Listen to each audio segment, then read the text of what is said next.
The Global Championship, that's the main event of the year. I mean, it's everything. We've got to qualify. It's definitely really important to qualify. I want to prove to other players that I'm a top-tier player. We are playing every single tournament that we can. We just need to be aggressive, go for plays, just keep doing what we do. If I didn't qualify to Major 3 and I had to play the last chance major, I would definitely feel more pressure. I want to make sure that I qualify, and if I don't, it's kind of embarrassing in my opinion. Qualifying to the Global Championship would mean everything to me, so hopefully we can get it done. I think it could make or break my career. There is no team better than Pink and Vico. Good luck, my friends. We're all gonna need it.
This is the Global Championship. The best players in the world all battling it out. Insane matches already today. These are the moments that make these players championship material. One chance to make it happen, and they take it by force. It is going to be absolutely insane.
After an eventful first day of EU Grand Finals, we're back to wrap up the action.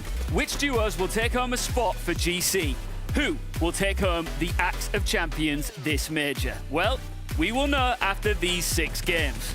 A duo that has impressed the entire region is Swizzy and Putrid. With a solid day 1 performance, and as the only team in the lobby with an average placement below 10, they are now leading the pack with 50 points. Can they maintain the lead today? Misha and Tini surprised everyone as well, literally, as they displayed a new strategy of changing drops throughout day one, confusing their opponents and coming out on top. They're currently in the running for a top placement, and it's looking good. However, they're not safe yet.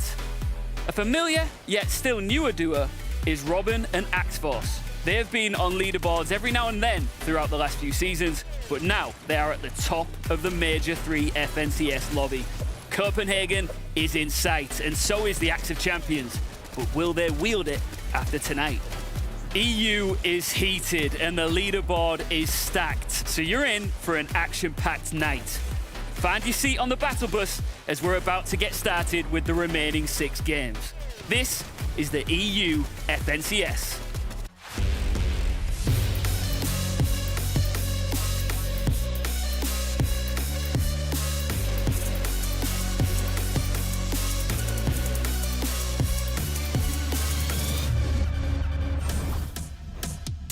It's Championship Sunday, my favorite kind of Sunday. The kind of Sunday where duos' destinies will be decided. Who will make the cut for global championships and who will raise the Axe of Champions? My name's Ian Chambers and you are watching the FNCS EU Major 3 Grand Finals Day 2. We will soon find out the questions to all of our answers, but to lead you through why you need to be excited for this, why you have made the best decision of your life joining this broadcast, please welcome Minimana and Takata. All right, guys. Look, man, you're literally just the invitation. You're just not. I'm right. Correct. Like, no, I am correct. Are you all right? Oh, hey, look. You realize we're live right now on the broadcast. Just a little banter, a little friendly discussion. Beef? No beef. He's just wrong. We're friends. Right. He thinks I'm wrong, but he doesn't know that I'm right. Guys. We'll get to this. Listen, I know you've got a score to settle, and we will do that. But for now, listen, it all comes to a head right here, right now. Day 1 was epic. Day 2 is the decider. Yeah, day 1 was crazy. I think day 1 just showed us that anything can happen in Fortnite, right? Just, everything you expected, just throw it out the window because it just all changes. It was unexpected, right? An unexpected day 1 for the EU Grand Finals, but, I mean, it would be surprising. It would be great if we also had an unexpected day 2. You guys are normally best of friends, right? But I know today you've got differing ideas and thoughts on who you think is going to win today. So I've got a bit of an idea, right? Okay. Personally, I love a rap battle. So I'm going to put you head to head, right? Takata, you're going to go to this side of the studio. You, Mini, are going to go to this side. You're going to have 60 seconds to make your pitch as to why you think your duo will win here today, all right? All right, sounds good. I'm a rapping genius. Okay. So, okay. And I just know they're going to win, so it's pretty simple. Yeah, but he's wrong. Is he in your head? I'm not quite sure here. This is going to be the rap battle bus. Takata, please take your position on your side of the studio. Brother, I need to know. Is he in your head here? No. Like the thing is, he's not that confident in this duo. He'll talk about my cash cup placements and try and like roast me in that. It's like okay. That's all he has really. So I'm not sold. I think you're a little bit stressed. Let's find out. Over now to the red corner with Takata. Your 60 seconds start now. Let me start you with the GOAT, the greatest of all time, the best to ever do it, the 5X FNCS champion Tayson, duoed up with Merstash, the mechanical beast, leading this duo in terms of eliminations. Now, they are the only EU duo to have gotten a victory royale every single grand finals this major. Let me even take you back to Major 1. Tayson and Merstash in the 7th place spot, day 1, just like they are today. 120 points behind first place, but what we didn't know in Major 1 is that they were gonna make history in day 2. Day 2 comes, and they lift up that Axe of Champions, winning FNCS with the greatest comeback in EU Grand Finals history. This duo is going to do exactly the same today. I know you might feel a little bit of deja vu because this duo is gonna do exactly what they are accustomed to, and I have no doubt in my mind. You heard the that's it. You're done. All right, Okay, finito. okay. I know you tried to squeeze an extra few words out there in your pitch, but I'm taking this seriously.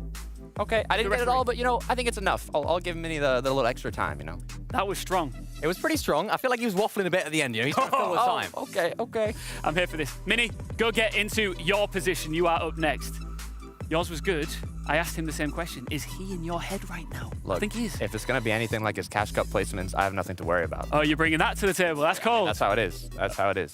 Okay, over now to the blue corner with Mini Man. And Mini, you've got 60 seconds starting now. Get a dictionary right now. Look up the word consistency and you will find Cami and Seti, a team like none other in Europe with a performance yesterday that we're expecting better of. But Cami, we have to introduce him first. What a talent. He's won Gamers 8-0 build. Of course, they won the Invitational as well, but let's take a look at how they did yesterday. One of those rocky road days, but of course, 3 games inside of that top 10, making sure they can capture as many points as they can. They don't need those other 3 games. They're one of the only teams inside of that top 10 to get 0 points in 3 of their games. This is why they're one of the duos that are going to take it, that are likely to take it today, because we have Cami, we have Seti. Let's talk about Seti for a little bit. Why not? Of course, yesterday he had 42 solo impact points. In 2 of the games, he was clutching up as a solo, even rebooted Cami in one of the games as well. No matter the game mode, no matter the situation, they've done it. Chapter 2 Season 8, trio FNCS winners. Of course, the FNCS Invitational winner as well. And of course, Cami and Seti, they actually had a 1-2 finish in a DreamHack solo event as well. These guys can do it all, and today, if they find that consistency, they will find... Okay. Time up. Mini was spitting bars. Look, it was good. Okay, I'll give you that. Yeah. I heard a lot of solo clutches. This is a duo competition, Mini. I'm just saying. Yeah, but if you have 2 solo players that are just confident, you know, you have to be confident in the duo. And yeah, they weren't as consistent yesterday. You guys still going? Oh, I literally... place. Yeah, but Okay. We said 60. I could keep going. I need you to We're be not on... done. I need you two to get on the same page, all right? But before we do, I'm about to reveal the winner, all right? Can I take your arm, please, in your arm? Because I'm going to be the decider here. The winner is neither of you, because we won't know who was right. Maybe neither of you were right. We'll find out at the end of the Playday. We've now got time for a player interview as we roll through here. Hydra and his duo are right now with us. I'm going to start with you, Hydra. Welcome to the show. This is a vital day for you. You finished 21st place yesterday. How do you want to improve on that here today? So I think today we want to catch up to the top 10 and get a chance to qualify for the Copenhagen LAN. I think yesterday we messed up some end games, but we improved overnight, so I believe we can do a good job today. Now, Trexer, you guys obviously didn't have the most ideal day number 1. What happens in between day 1 and day 2? Do you VOD review? Do you try and practice? Do you look back at games? What's that like? So we talked a lot with our coach and looked at our mistakes so we can improve on day 2, because we weren't doing really good in end games. But we did quite well in mid game, so we just have to improve the end game, then we're going to be good. Okay, I like that. I'm actually going to switch this question back to Hydro. Now, you were having a bit of trouble getting to those late games, a lot of top 15s, a lot of top 13s. What are you going to do to push that into top 10s, top 5s, and get what you need to go up that leaderboard? So we survived mid game, but then when we came into end game, we were really scuffed. We lost basically all our heals, and we were low on materials, so we couldn't really get the big points, the big placement points in the end. So I think today we will try to save more materials in mid game, so then when it comes to end game, we have more mats and can get some elimination points and maybe win some games. Trexer, where can we find you? If anybody watching right now doesn't currently follow you or know where to get you, where can they find you? It's TrexerFN on everything, basically, on Twitter and Twitch. Yeah. And Hydra? YouTube and Twitch, HydroFN, check it out. Amazing. Guys, best of luck today, all right? Thank you. Thank you. Good stuff. All right, let's keep moving and let's get into some serious analysis. So I want you guys on the exact same page here, right? Let's talk strategy. Let's talk zones. We're going to talk about 2 duos in particular, starting with the pair that finished in 11th place last time out. Yeah, it's Golden Anchor, of course. Now, I want to talk about how this duo went about actually rotating to that far distance zone. We saw lots of east zones yesterday, a couple of west zones as well, but when the zone is not in your favor, it's absolutely important to have those strategies nailed down. And even this season, we've seen a lot of teams using some interesting strategies to actually go about doing that. And that, of course, starts with their off-spawn strategy. We can see them very, very split and actually using the teams rotating from the north side in Anderson Strap to actually get their Storm Surge damage done as early as possible, because that's going to be crucial for later on. And what's key is natural mobility. These temple rifts, when you pull a far zone, you can see them instantly basing up, waiting to see where this zone pulls. And once they see that it pulled far, they heal up, use the temple rift, and use this to quickly get further into the zone and continue their rotate. What I really like about this duo, they're actually setting up for the worst case scenario. Every single situation, they're thinking, right, if the zone pulls maximum to the east here, how are we going to rotate it? And as you mentioned, Takata, they're always using this mid-map, this in-map mobility in the temple rifts. Even right here, they're actually boxing up right right next to this gas station, refarming it, and then luckily for them, the Rift Island spawns right next to them. And as you guys know, the Rift Island does have some rifts underneath that teams can use. So yet again, another max pull east zone, not a problem for them, they'll just use it. And yet again, preparing for the worst, because you never know what is going to happen. But if you're prepared, then you're going to be able to come out on top. And they did exactly that after rotating in, even finding a quick refresh, giving them those extra materials to be able to tarp out to zone with not even using the materials they had previously. Yeah, that's absolutely crucial because they were just above the Storm Surge threshold as well. And again, we see it yet again, the perfect timing on the refresh, which gives them, again, so many materials to actually go ahead and box up and take that high ground in that 8th zone. So perfect positioning for those guys in that mid game. And it's just because they set themselves up so well, just from the off spawn and the late game rotations were absolutely perfect. Just briefly, more of the same, they'll make the top 10, do you think? I hope so, and I hope they get some zones. I really do. All right, number 1, Swizzy and Putrick. Yeah, Swizzy Putrick. So this is the duo, like you said, Ian, in the first place, right now leading with 332 points. Now, this duo lands east of Citadel, and I really like their off-spawn early game strategy. So they have a split drop where they're both able to maximize looting efficiency and quickly focus on getting to that castle, which does spawn the high card. But what I love is Swizzy right here lands directly on top of the castle, and instead going to loot, instantly bases up the top of the castle to open up that vision on the environment and get those Storm Surge tags. And in the meantime, Putrick getting the most scarce material on the map, which is metal. Yeah, that's a really great point for this duo, because of course they're playing so separately, but they're making the most of the time. Having two people sat in a box is not always the best strategy. It's not always the best thing to do, but if you can have one player actually farming up those materials and one getting the damage, that is where things start to become good for this duo. Yet again, we're seeing them, of course, get that vault more often than not, which really helps them out. But again, they're using this these temple rifts to actually get towards the dead side of zone, hoping to find no teams, because of course they got that Storm Surge earlier on. Exactly. And then once they get to the dead side, they see actually one duo in the spot they wanted to base up on, so they quickly use that aggression. They had the 2 versus 1, so they claimed this position, which later on they used to get a freer rotate, because they rotated right behind the duo in front of them, taking shots at them, making them build, making them panic a little bit, and just using their materials, kind of recycling them in a sense to continue their rotate forwards. And of course, because they get that vault, they do have 2 assault rifles right there. They're using the Flapjack and that MK, so they're able to actually just continue that close range and mid-range spray with these mythic Flapjack assault rifles. And even those slurps that they get from the vault, they can actually use to tank the zone in these later game rotations or later map rotations, and we can see them doing that in this game. Really, really great stuff from this duo, and that's what separates some of the newer duos from some of the more experienced players, because they can then use that to take high ground and find that confidence. And it pays off. They took high ground, just like you said, Minnie, using that in-storm rotate and got the VR from the height, so you know it paid off. Just some of the reasons why they are sitting pretty in first place right now, which of course comes with a lot of pressure.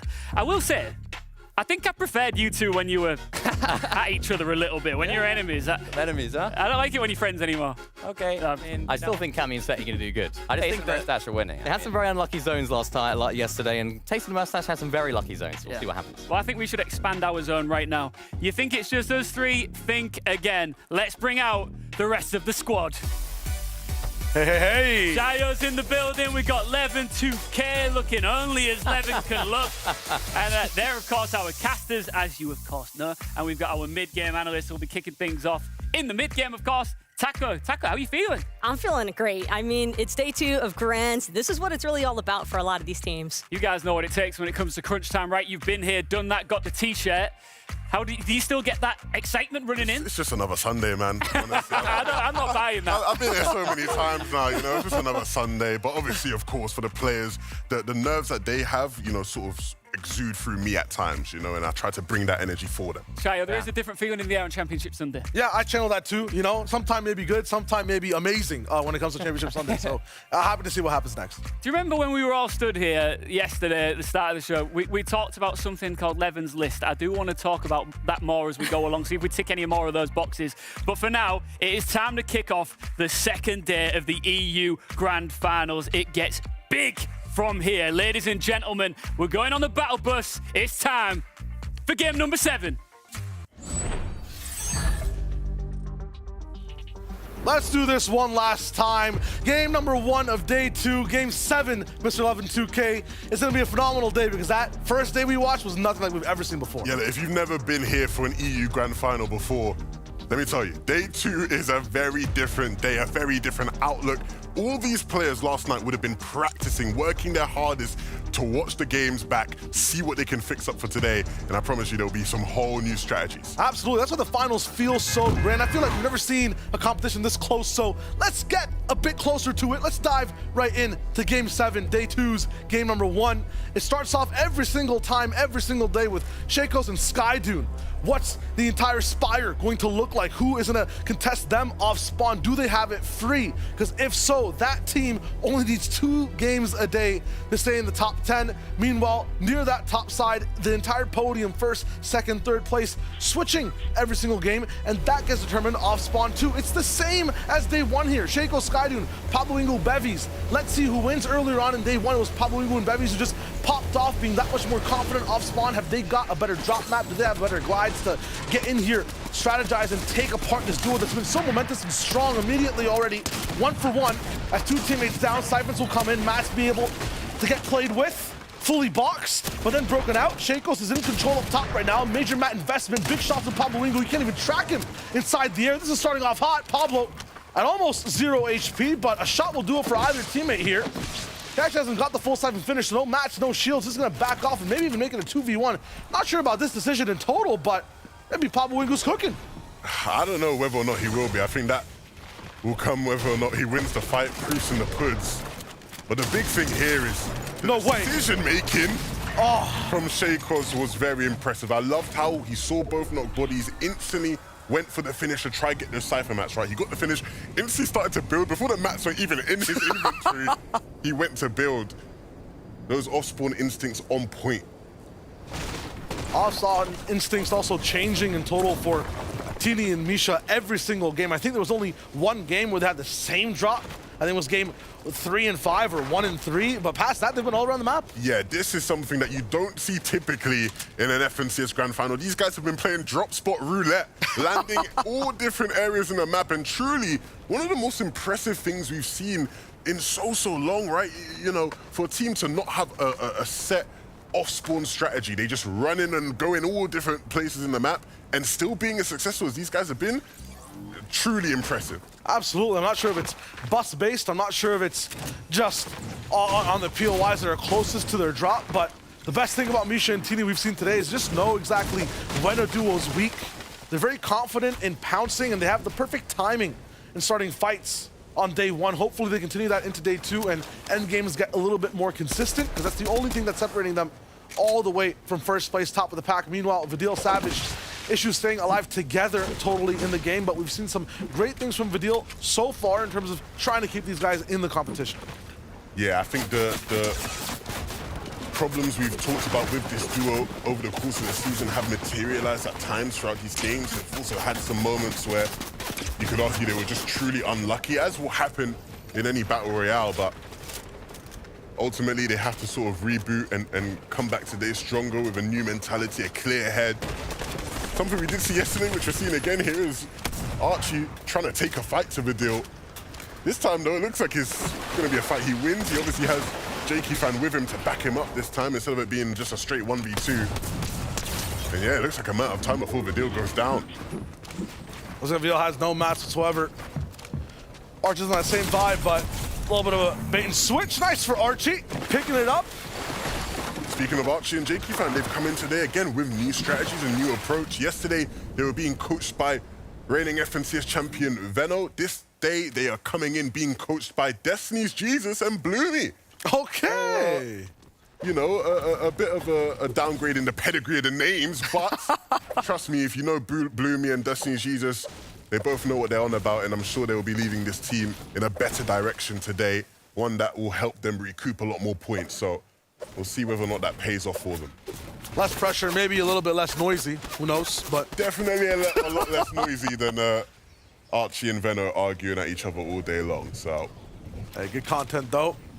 As is the gameplay you see when Swizzy and Putrick are on your screen. The best so far on Day 1, and they haven't been too flashy. I feel like this has been the most consistent we've seen a duo on Day 1.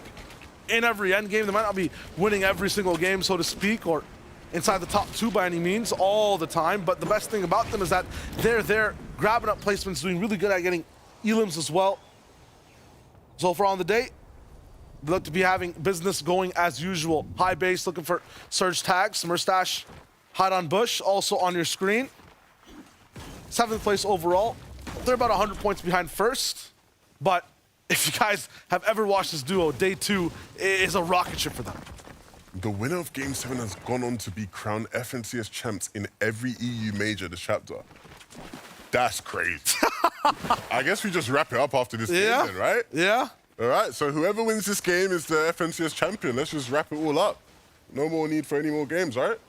I feel like we saw that stat last time, and it was like just in major 1. Yeah. And we said that, yeah, let's just wrap it up after this, jokingly. So this time, I think it's serious. Yeah. We can actually wrap it up. Well, look, who would you want it to be that comes away with the win? Of all the teams who are up there, of course, it's still very close at the top. What team would you want to see take it home? I like the entire storyline, the up-and-coming one of Blaha and Mixon. And I feel like they've earned their way up to a nice win inside the grand finals as well. If they get this one, I feel like that could be a definite thing that happens. Very consistent. They capitalize with the best teams end up making mistakes. A nice game 1 win, we move on. You know what? This team here on our screens that are fighting right now, I would not mind seeing them take it all home. Drop spot roulette into FNCS Grand Finals win is just like unprecedented levels of insanity. And that's what I'm all about. Some people look at it as chaos. Maybe you could consider it a bit of organized chaos, right? Because I guess these are the moments they thrive in. Teeny and Misha, they love to be in fights with people, love catching people off guard. And so if you can load into a lobby and never actually know whether or not you're going to be contested, it plays right into their favor. So Logstick guys also have to deal with so many other people over at Bastion, but looking at it today, it doesn't look to be that congested. There are about 3 different teams fighting here at a time before. Sometimes it was Tini and Misha. They just go for a little bit of search. You gotta take note of that too. Brutal Bastion, a hot drop, right, has that bonus loot. I'm wondering if they're just following POIs, maybe landing around them that have that bonus loot, and choosing that as the marker for where they want to land. Yeah, that's been the main goal for them, right? Yeah. It's where they can attack vaults, get to have easy access to caches when those start to spawn in, right? They're, you know, again, it's not just completely random. They're not just saying, hey, we're going to land anywhere on the map. There is definitely an element of organization to the chaos, right? So, yeah, you're right. You know, it's not completely random per se. And hey, maybe we'll see now with their success, more teams trying that approach. Who knows? That's a dodge having people, you know, stay at your POI 24/7. I mean, if you're Jakey, maybe you're thinking about that. Yeah, for sure. Jakey, obviously, yesterday didn't have the best time off spawn against Blaha and Mixon, and so opting to move away. And that's what happens a lot of the time, right? Players say, look, day 1 didn't go our way off spawn. Let's try something new day 2. And worst case scenario, the last couple games, they might go right back and see if they can make it happen. Talking about Game 7 winners as well, I mean, it might be Axe Force, Robon. These guys were a powerhouse on day 1. You saw them, you heard them on the map every single game. They had big effects on the whole lobby. Yeah, I think, you know, we got the chance to speak to Robin, and he seemed pretty chuffed with how they've done so far. I think today, his mentality has very much been, we're going to come in and play our game. Keep doing the things that were working for us yesterday. Let's not overthink it. Let's not, you know, doubt it too much. It's working for us, so hopefully that stays true for them. Very jobs not done mentality. Melody and Kefi gonna be the receivers of pressure for Kuchik right now, all the way up top, but lots of damage returned back. I have confidence in the timing from Melody there. 240 above, so no matter what, the trade's going fine. And Swizzy just jumps in by himself. Thing to note though, you see on the backside, Headress coming in. These guys have third-partied so much all throughout the day, silently as well, so Swizzy's got to be careful or else this Game 7 might just prove to be disaster. I don't know, man. The way this guy's been moving, I don't know if I'd count him out of any situation, really. That's a free beam for sure. Next, he's got him, and Hedra is now on the same page too. No knocks, but some nice damage. Yeah, that's what it's all about, getting some damage off earlier on. They're sitting at a very nice spot in terms of their surge. Might be a little bit early to say because I've just seen like 200 above, 300 above, and the stature of players slightly different, but the game one today versus the game one yesterday looks vastly different. I don't see panic, I don't see disarray. I see calculated takes on fights and rotations all around the map. Well, I think the benefit is these players have had the chance, right, to get a feel for the lobby and get an experience. And then go back and re-strategize on how they can get surge. Because you're right, we saw so many players struggling with that, especially in the earlier games yesterday. Blur's not going to make it through as Asa and Slove are also looking for a fight here. In terms of zone, I mean, we're starting it off the same way we did yesterday, up top in the north. Any surprises there? Nope. Yeah. On one of the hottest days for us in the studio. Hot day, yeah. We don't get many hot days here, but certainly happening. Anas and Strapped, of course, we got to see them winning a game yesterday. I'm sure all the Danish Fortnite fans will be hoping to see plenty more of that.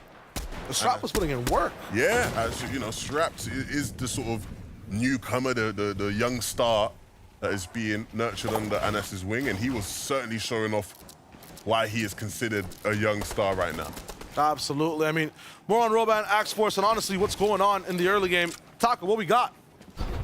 Well, Shayo, Robin and Axe Force started off today in a third place position, and a large credit to that is here at Kinjutsu Crossing, they don't waste a single second. From the moment that they touch down at their drop spot, they instantly prioritize sitting inside of that capture point to not only get the loot faster, but instead of immediately collecting the loot, they choose to optimize their loot path instead. They even take an opportunity to try and traverse over to Neon Bay Bridge, but didn't have any success with any surge shots, so instead, they travel further up north from Kinjutsu Crossing. There, they're able to acquire a hollow chest, get an epic mammoth pistol, and an even better surge shot, but they're gonna need more damage, and they're gonna need to keep the rotations up high. So let's see what they got.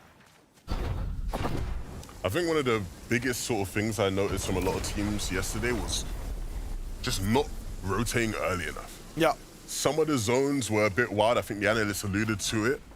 And a lot of zones that players probably haven't got as much practice on compared to others. And so the timing of rotations were a bit off yesterday, and I think we'll see a big change in that here today.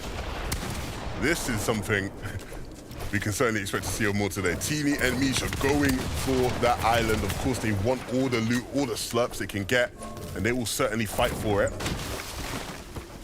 Where they had the most trouble is when Pablo Wingo and Bevies actually made it off spawn.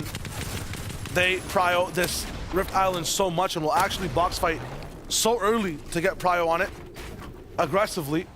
But with them not in the last 4 games of yesterday or the first game today, Teeny Misha get that space to keep moving. Deox and Kate have been pushed, aggressed, and honestly silenced over and over again in every fight they've taken that I've seen. Yeah, and this is going to be one of the best opportunities for them to fight for this island, right?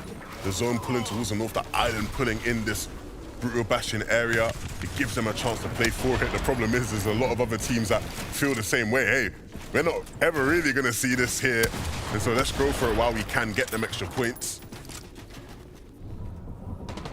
Best part about prioritizing this island as well inside the north zone, from what we saw yesterday, the 2 zones that were kind of all centered around Brutal, Rift Island stayed in the zone till about zone 8 almost sometimes, right? So if you're up here, you get to live here for a long time. Teeny Misha's trying right now, actually getting so close to shots here. They're actually going in. They're on the other wall, so not sure about this, but Misha, missed opportunity. This has to be a forced fight because of Surge, because that is just not an optimal type of fight to take. That's not the best box to push at all from Deox. Even with Surge stressing you, Teeny was ready and waiting, the patience on point for him just to open up a cheeky little window at it and deal the damage.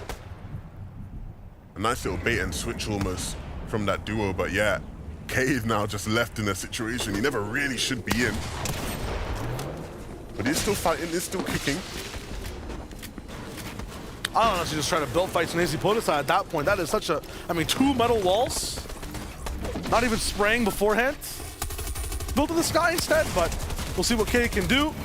Not much, Goomba stomped, gone out. And that will leave a pathway for Teeny and Misha to be able to claim the island. You can see the flag just slowly being raised. Oh no, someone else is contesting it right now, I believe. Okay, no, they will get it, of course. I thought somebody else had jumped in last second just to pause it. But they will claim it and they'll get the extra points, which again, just works out beautifully for that duo. Shoots them up straight to second place overall between the 2 days. Now they just need to get a nice 30-point lead over Futric and Swizzy, if possible, this game. That's what they're going to be aiming for. Kali Fasroki, a very disruptive duo. In every single major, in every single instance, no matter which team they're on, they're just always causing havoc. Yeah, I think the good thing about that duo is that they are a team that can be very proactive when need be for Surge, and you can see them obviously camping in the bush there, looking for tags. Some of the South Tide teams just having a bit of timing trouble coming in, but it's just so tough. All these chasms and valleys, you're not going to be able to cut the way you want to. Got to look out for these bases up top too. If anyone ends up hearing you, seeing you, you're in a load of trouble trying to get up. I think the good thing is, though, for those South teams is that some of those valleys allow them to just sort of rotate through with some relative ease. Lucian Steno able to make it into zone, but the problem they'll face now is recouping some of their mats. They need a bit of brick, and to be fair, brick is the most potent material where they're at now. Kami and Seti, a different version of a team rotating in from the south, and they're halfway to it. They're going to opt for a rift in the jungle that allows them to glide all the way in. We'll see whether or not this next zone pulls further out of their favor. Actually pulls north. Nice. Probably does benefit them quite a bit. You see them changing the path of the way they glide in now, going straight towards that safe zone, flying and gliding over all these teams beneath them. And they're not even really ducking and weaving with their glide. Nobody's looking at them at all. Yeah, all the teams that could shoot them are right below, but they see their chance to move first too. Say just gliding in a straight line. Honestly, I cannot believe what I'm seeing. He's just gliding in a straight line and no one's taking a shot at him. They just know. They know the timing's perfect. They get straight into the mud too. They can get deeper inside Shady. That's exactly what Kami's trying to do.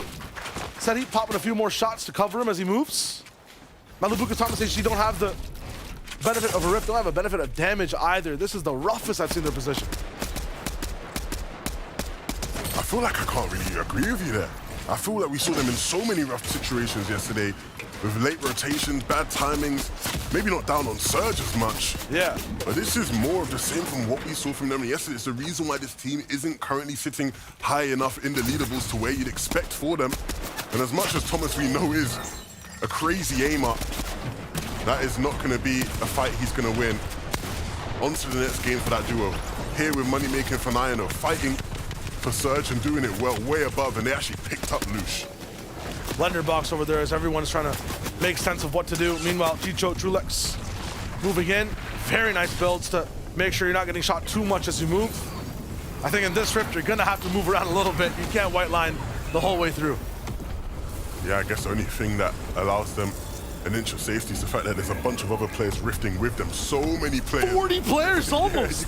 You could the sound of the rift keeps kicking in. You got your island party, Levin. That's island party. Yeah, look, that is the island party we've been talking about. Everybody rifting. Another one, I just heard. 2.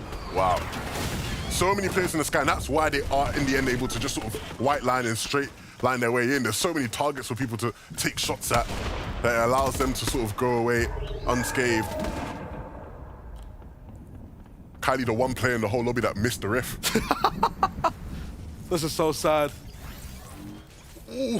Able to move though, very last second. Met spawn, cheeky shot, not really going to be able to be taken. He's taking surge damage as well. I mean, hit the reboot just to pay respects? Nah, it's all good. Happens. It happens.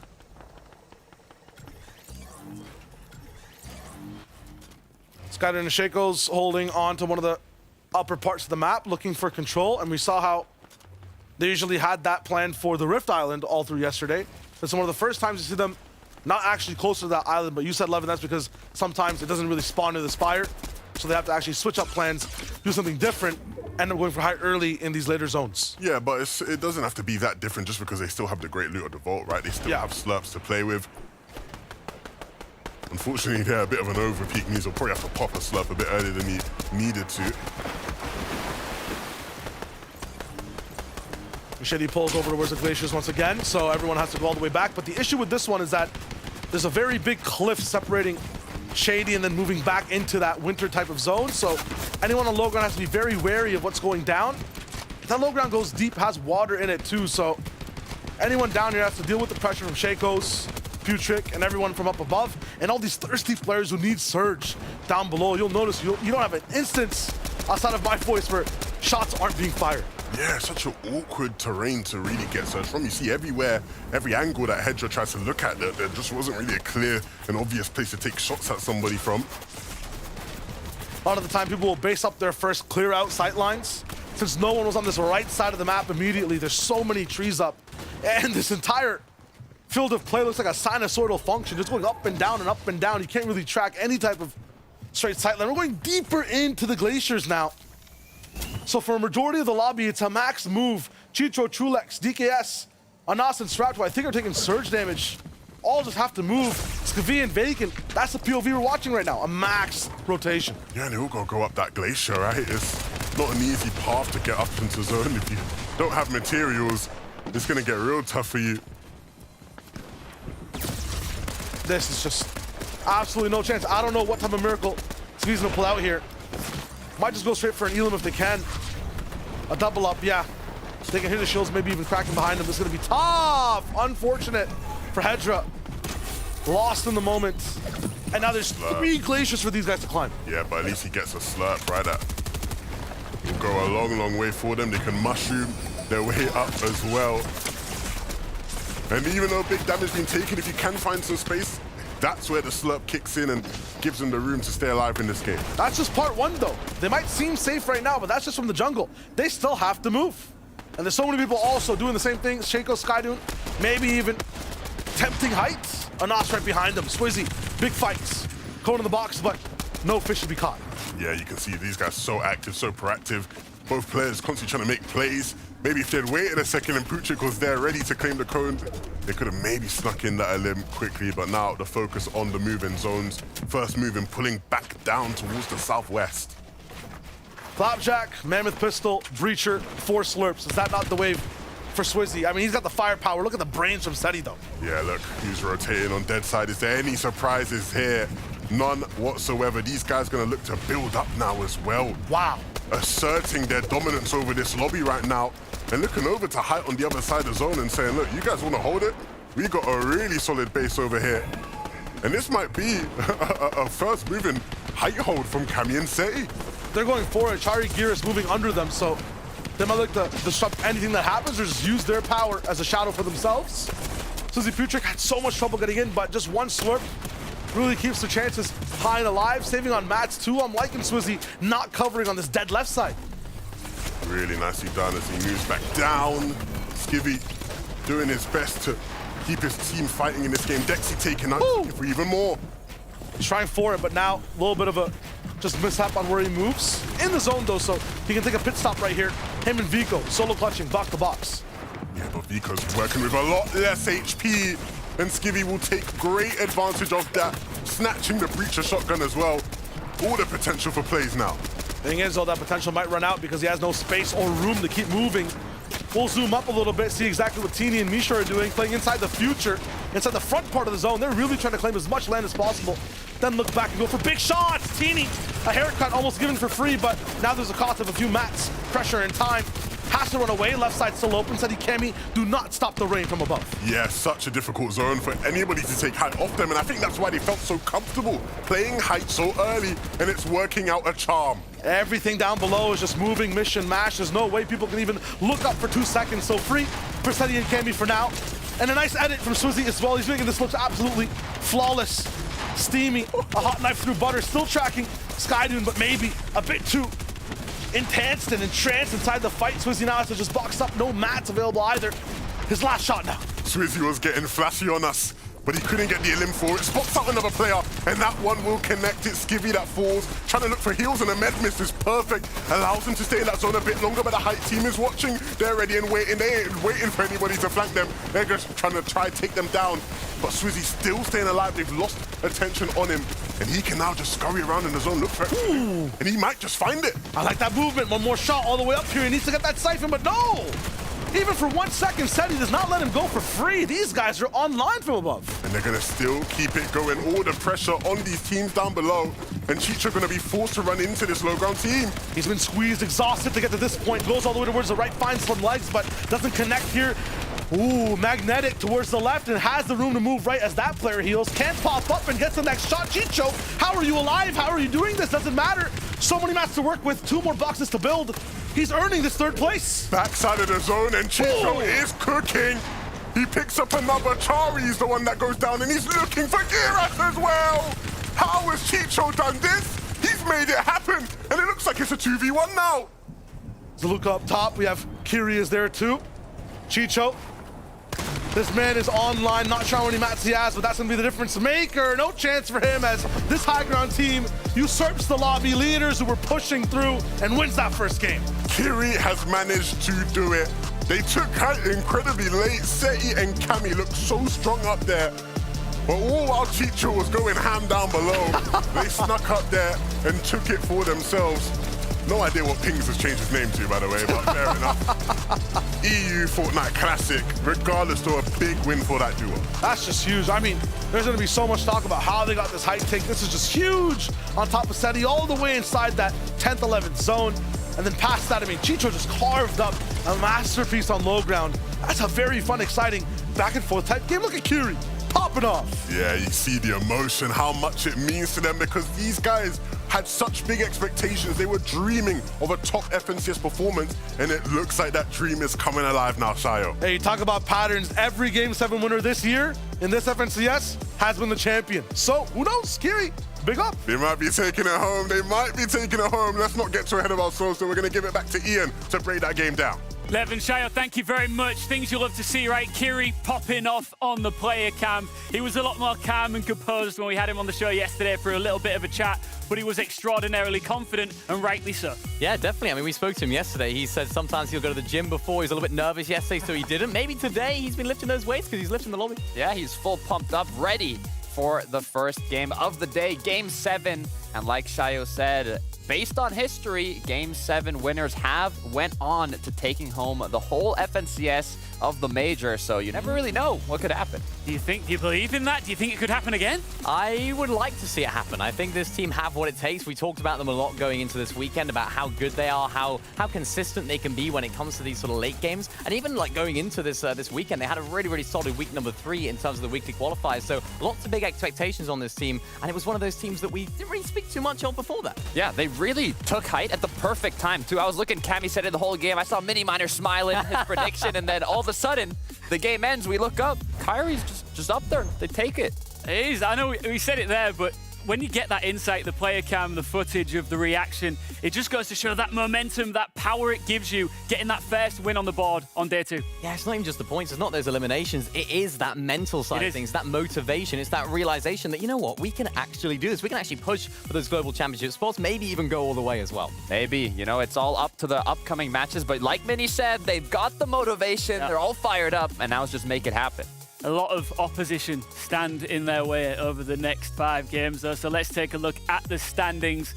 The lay of the land at the top of day 2. And as you can see, Swizzy and Putrick maintain their spot at the top of the leaderboard. But there is some movement amongst them, especially in the mid between 1 and 10 there. Yeah, there is. I mean, Swizzy and Putrick did a fantastic job in that end game, particularly Swizzy hitting so many crazy damage shots, just keeping their team alive. And that's what you need in this situation. When you're a team at the top of the leaderboard, you need those solo clutches. You need to try and clutch at any placement points and, of course, elimination points that you can. And Swizzy, what a performance. Yeah, and you can see how looted up they are. Mythic Flapjack, double inventory with the Mythic Slurps. They, just like we reviewed in the pre-show, did their early game route, got their Storm Surge early, got their high card, got their Vault, and set themselves up for an incredibly strong end game to continue with that consistency, which is exactly what they have to do, being in the first place spot. I love Swizzy right here, using this Breacher shotgun exactly how it's meant to be used, playing just a couple of boxes away, getting that damage off from that range. Of course, it only has 1 pellet, so it's going to do guaranteed damage,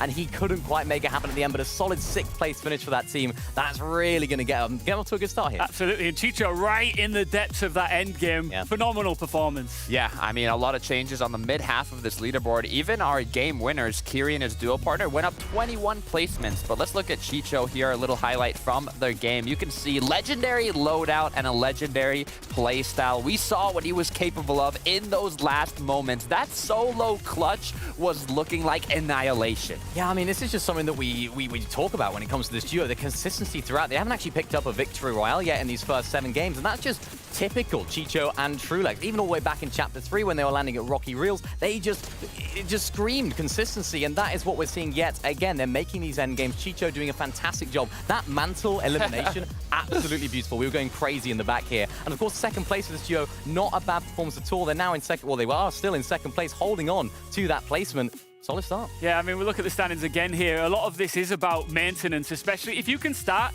and hold on to your position somewhere amongst that top 10, then you got off to a good start, and we saw some teams do that here.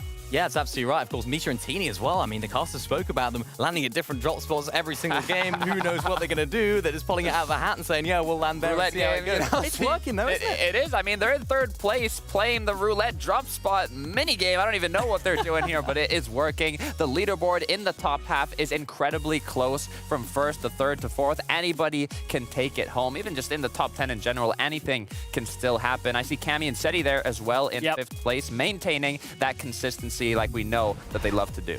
Yeah, it's fantastic stuff from this duo, and I really like the way that they rotated that 9 zone. Perfectly played, dead side positioning, and they saved so many materials. Even earlier on, thinking back to that rift that they used inside of the storm, so many materials saved, not even tagged up one bit, but unfortunately we saw it right there at the end, just ran out of steam right at the very last minute. We can see Seti right here with 0 builds, just didn't have anything left in the tank, and that's where they lost hype. It's kind of that change in play style, right? We're not used to seeing them on the high ground, but now that they start doing it more, they actually took high ground incredibly early, and unfortunately ran out of materials before they could finish off the match, but still a huge first game for Cammy and Seti. That's something we haven't really seen too much from them, is that getting those high ground refreshes. We've seen them take hype, we've seen them do good from there, but it's actually converting some eliminations into refreshes so they can keep it. I want to see more from them on that front. Well, Kiri and his duo, the latest Victory Royale winners, massive leapfrog, massive jump, 21 points up the leaderboard. Do you think any of the duos now a little bit lower on will be looking at them going, hey, we can get right up there if we get the business done here? Look, remember, Global Championships, 10 places today are for Globals, and some of the top 10 have already qualified. So if you're not even in the top 10 right now, you're still pushing for that Global Championship qualification spot. Yeah, I think even if you're in anywhere inside of that top 10 right now, you still have to have your eyes on that first place spot. You still have to have your eyes on as high a placement as you can possibly get, because even if you do, get into that first place spot, you're still qualified for Globals anyway, so you might as well push for the win. You might as well try and make the plays, but don't make too many risks, because of course, you don't want to still end up in that top 10. Hide on Bush, Thomas HD, where is everybody? I don't know where they are, but all I know is there's still more matches to be played out, and like we were saying, anything can happen. Anything can change. A lot of our big hitters aren't in right now, but of course, that's why they're big hitters. They have the experience, and I expect some teams to be creeping back up into that top 10. I think the more experienced players that are in this lobby, I don't think any of them are stressing too much after that first game, really, right? I know that obviously, if you set yourself in good stead after game 1, that's great. But if not, you don't need to panic too much. I mean, we saw it. You highlighted it actually in your little piece there at the beginning, Takao. It was actually, wasn't it Tayson and Mersash actually in 7th place at the beginning of day 2 in Major 1. So they can do it too. I'm going to put the pressure on you two really quickly. Who's taking this one? I'm keeping my word. I'm keeping my word. Hide and Bush, Merstash, they're coming back. All right, good stuff. Thank you very much, guys. As always, let's keep the bus rolling forward. It is time now to throw you into game number 8. Let's go. The EU Grand Finals continues on with firing force, and I feel like that game 1, if it's anything about what happens today, we're in for another crazy chaotic day. Yeah, I think it was good to see, though, that clearly teams have gone yesterday, figured out what was going wrong, and certain ones have found that right formula. A couple of us still need to work on things, right? But we have the games to do so, and so hopefully we start to see people pick it up. And that first game, I feel like a rift saved so many people. Is that available again in this game? Big question, because if not, we're in trouble. Infinite rifts. I feel like every 5 seconds for a period of the game, it was just rift. But that's what it is, right? Players trying to make their best rotations in. It was such a difficult zone as well. I think I doubt we get that many more difficult zones, but now that I've said that, every zone will be just like that. And confidence, dominance from so many teams, but let's rock it back for another game. Game 8 for the EU Finals. It all starts over at the Spire, game after game after game. We get to see if Pablo Wingu and Bevies are unleashed from their chains and get to just run the lobby. Yeah, I'll be real. I think Pablo Wingu and Bevies, if they just were uncon at the spy, I think they just win Grand like, so easily. Yeah. Like I think it would like be like a 300-point blowout. Like I'm not even kidding. Like they played 2 games and they had a 50-point lead, and like they have just looked really good this season. Like I just think they just win Grands realistically. I feel like Shakos and Skydiving are just plot armor for like the rest of EU. If they're not in the lobby, everyone else is in trouble. Yeah, for sure, for sure. But look, the fight will begin again, and once again it just looks like Skydoon and Shakos just have the better drops, and so they will take Bevies down without really much of a chance for him to respond. Both of them have shotguns. There's just not much Pablo Wingu can do, yeah. That's it. I'm just wondering, like, between these players, between the 2 days, nothing really seems like it's changed so much so for Pablo and Bevies.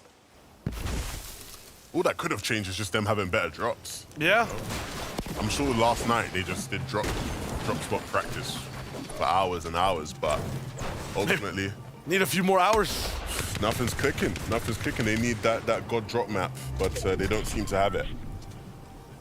Well, with Thomas trouble in that last game, you were saying, Levin, that it's kind of similar to what we saw before. I think the biggest difference for me was just seeing them so down bad on Surge, not even being able to clutch it after the fact. That was the only non-normal thing, at least with this duo, in terms of the struggles we see for them game after game. Yeah, I think historically they've always been able to you know, be better on that front. But yesterday, you know, that looked like a standard game for them yesterday, where they're just behind on things, struggling with Surge, and just can't find anything out of it. And that's tough to see, because I think you look at how talented these guys are, and they're, to me, the 2 best players in the world of Fortnite to never win an FNCS, like, easily.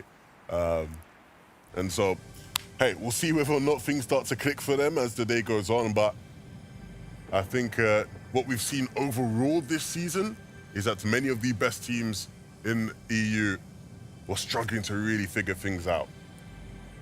Hey, this is now statistically one of the best teams, and they're not struggling whatsoever. Misha, Tini, looking good. Another new drop for them. Well, not new, they landed here actually, I think, in one of the games yesterday, but new on the day, right? Obviously this game landing elsewhere, and a similar strat to what we saw yesterday, where they are just very much camping this tower. And again, it's like, they will just sit here and wait for someone to walk in. Props to them. Hopefully we tune in back with them when somebody's walking in. We'll check it out across the map. Jakey Archie this time. Oh, Jakey, the magnet, and the Archie reboot. Again, this is just not what I was expecting. If you told me that Archie and Jakey fan were going to be giving Mr. Savage and video problems, I would not have believed you. This is crushing for me. These are 2 of the biggest fan favorites. It's Archie and Mr. Savage. Like, my heart's torn in. You want both to do well? Yeah. In this game, neither might if Roban has his way. Boxed up is Jakey down below.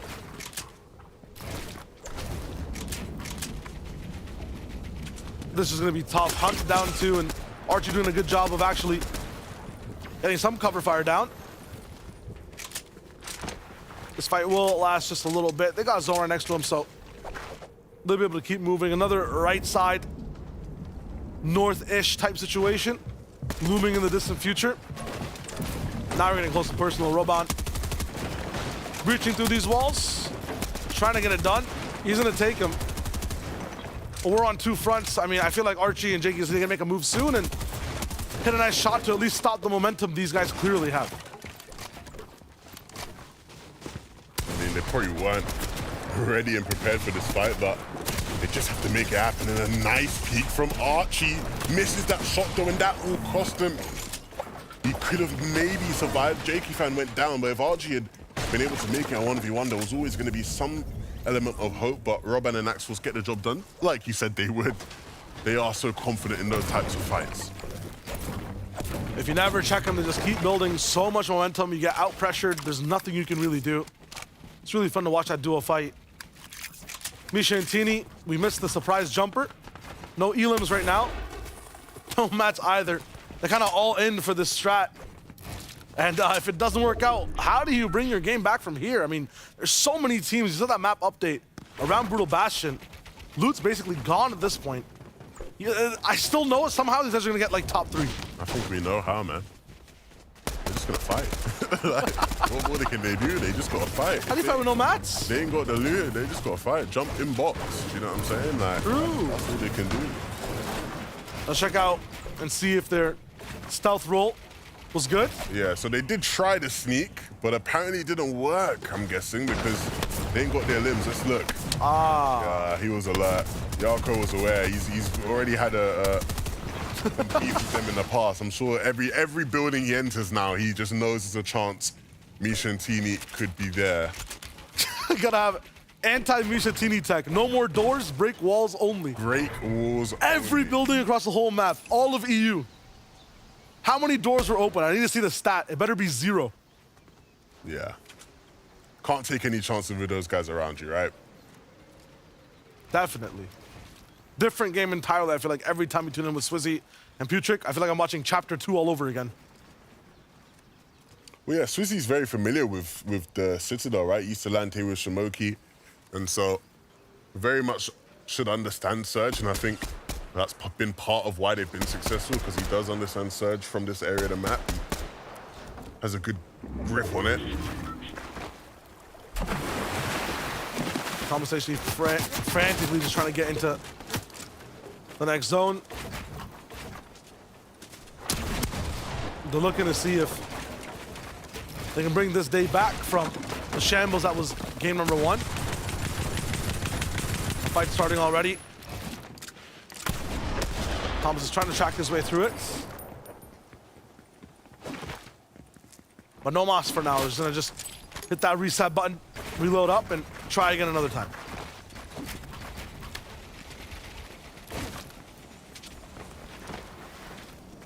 I think the big thing that I hope today is much different from this duo is their fighting power. There was too many times where we saw them in fights that you typically expect Thomas HD and Malabuka to win, and they just didn't quite have enough to get it done.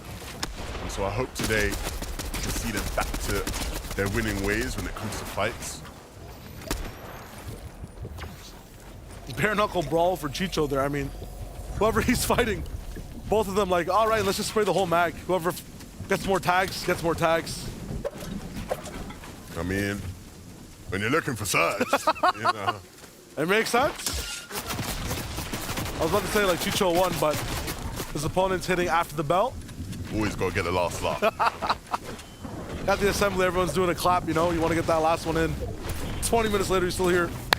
Yeah. Across the room. Nobody wants to be the person that doesn't get the last clap, right? It's true. Difference for the majority of EU right now. I mean, you saw a lot more composure in that first game because a lot of people got to VOD review and check out those north zones, right? Very different from day 1, but how is experience for a lot of the teams on the Shattered Slab side of things? On the Citadel. These end games too can be a little bit finicky.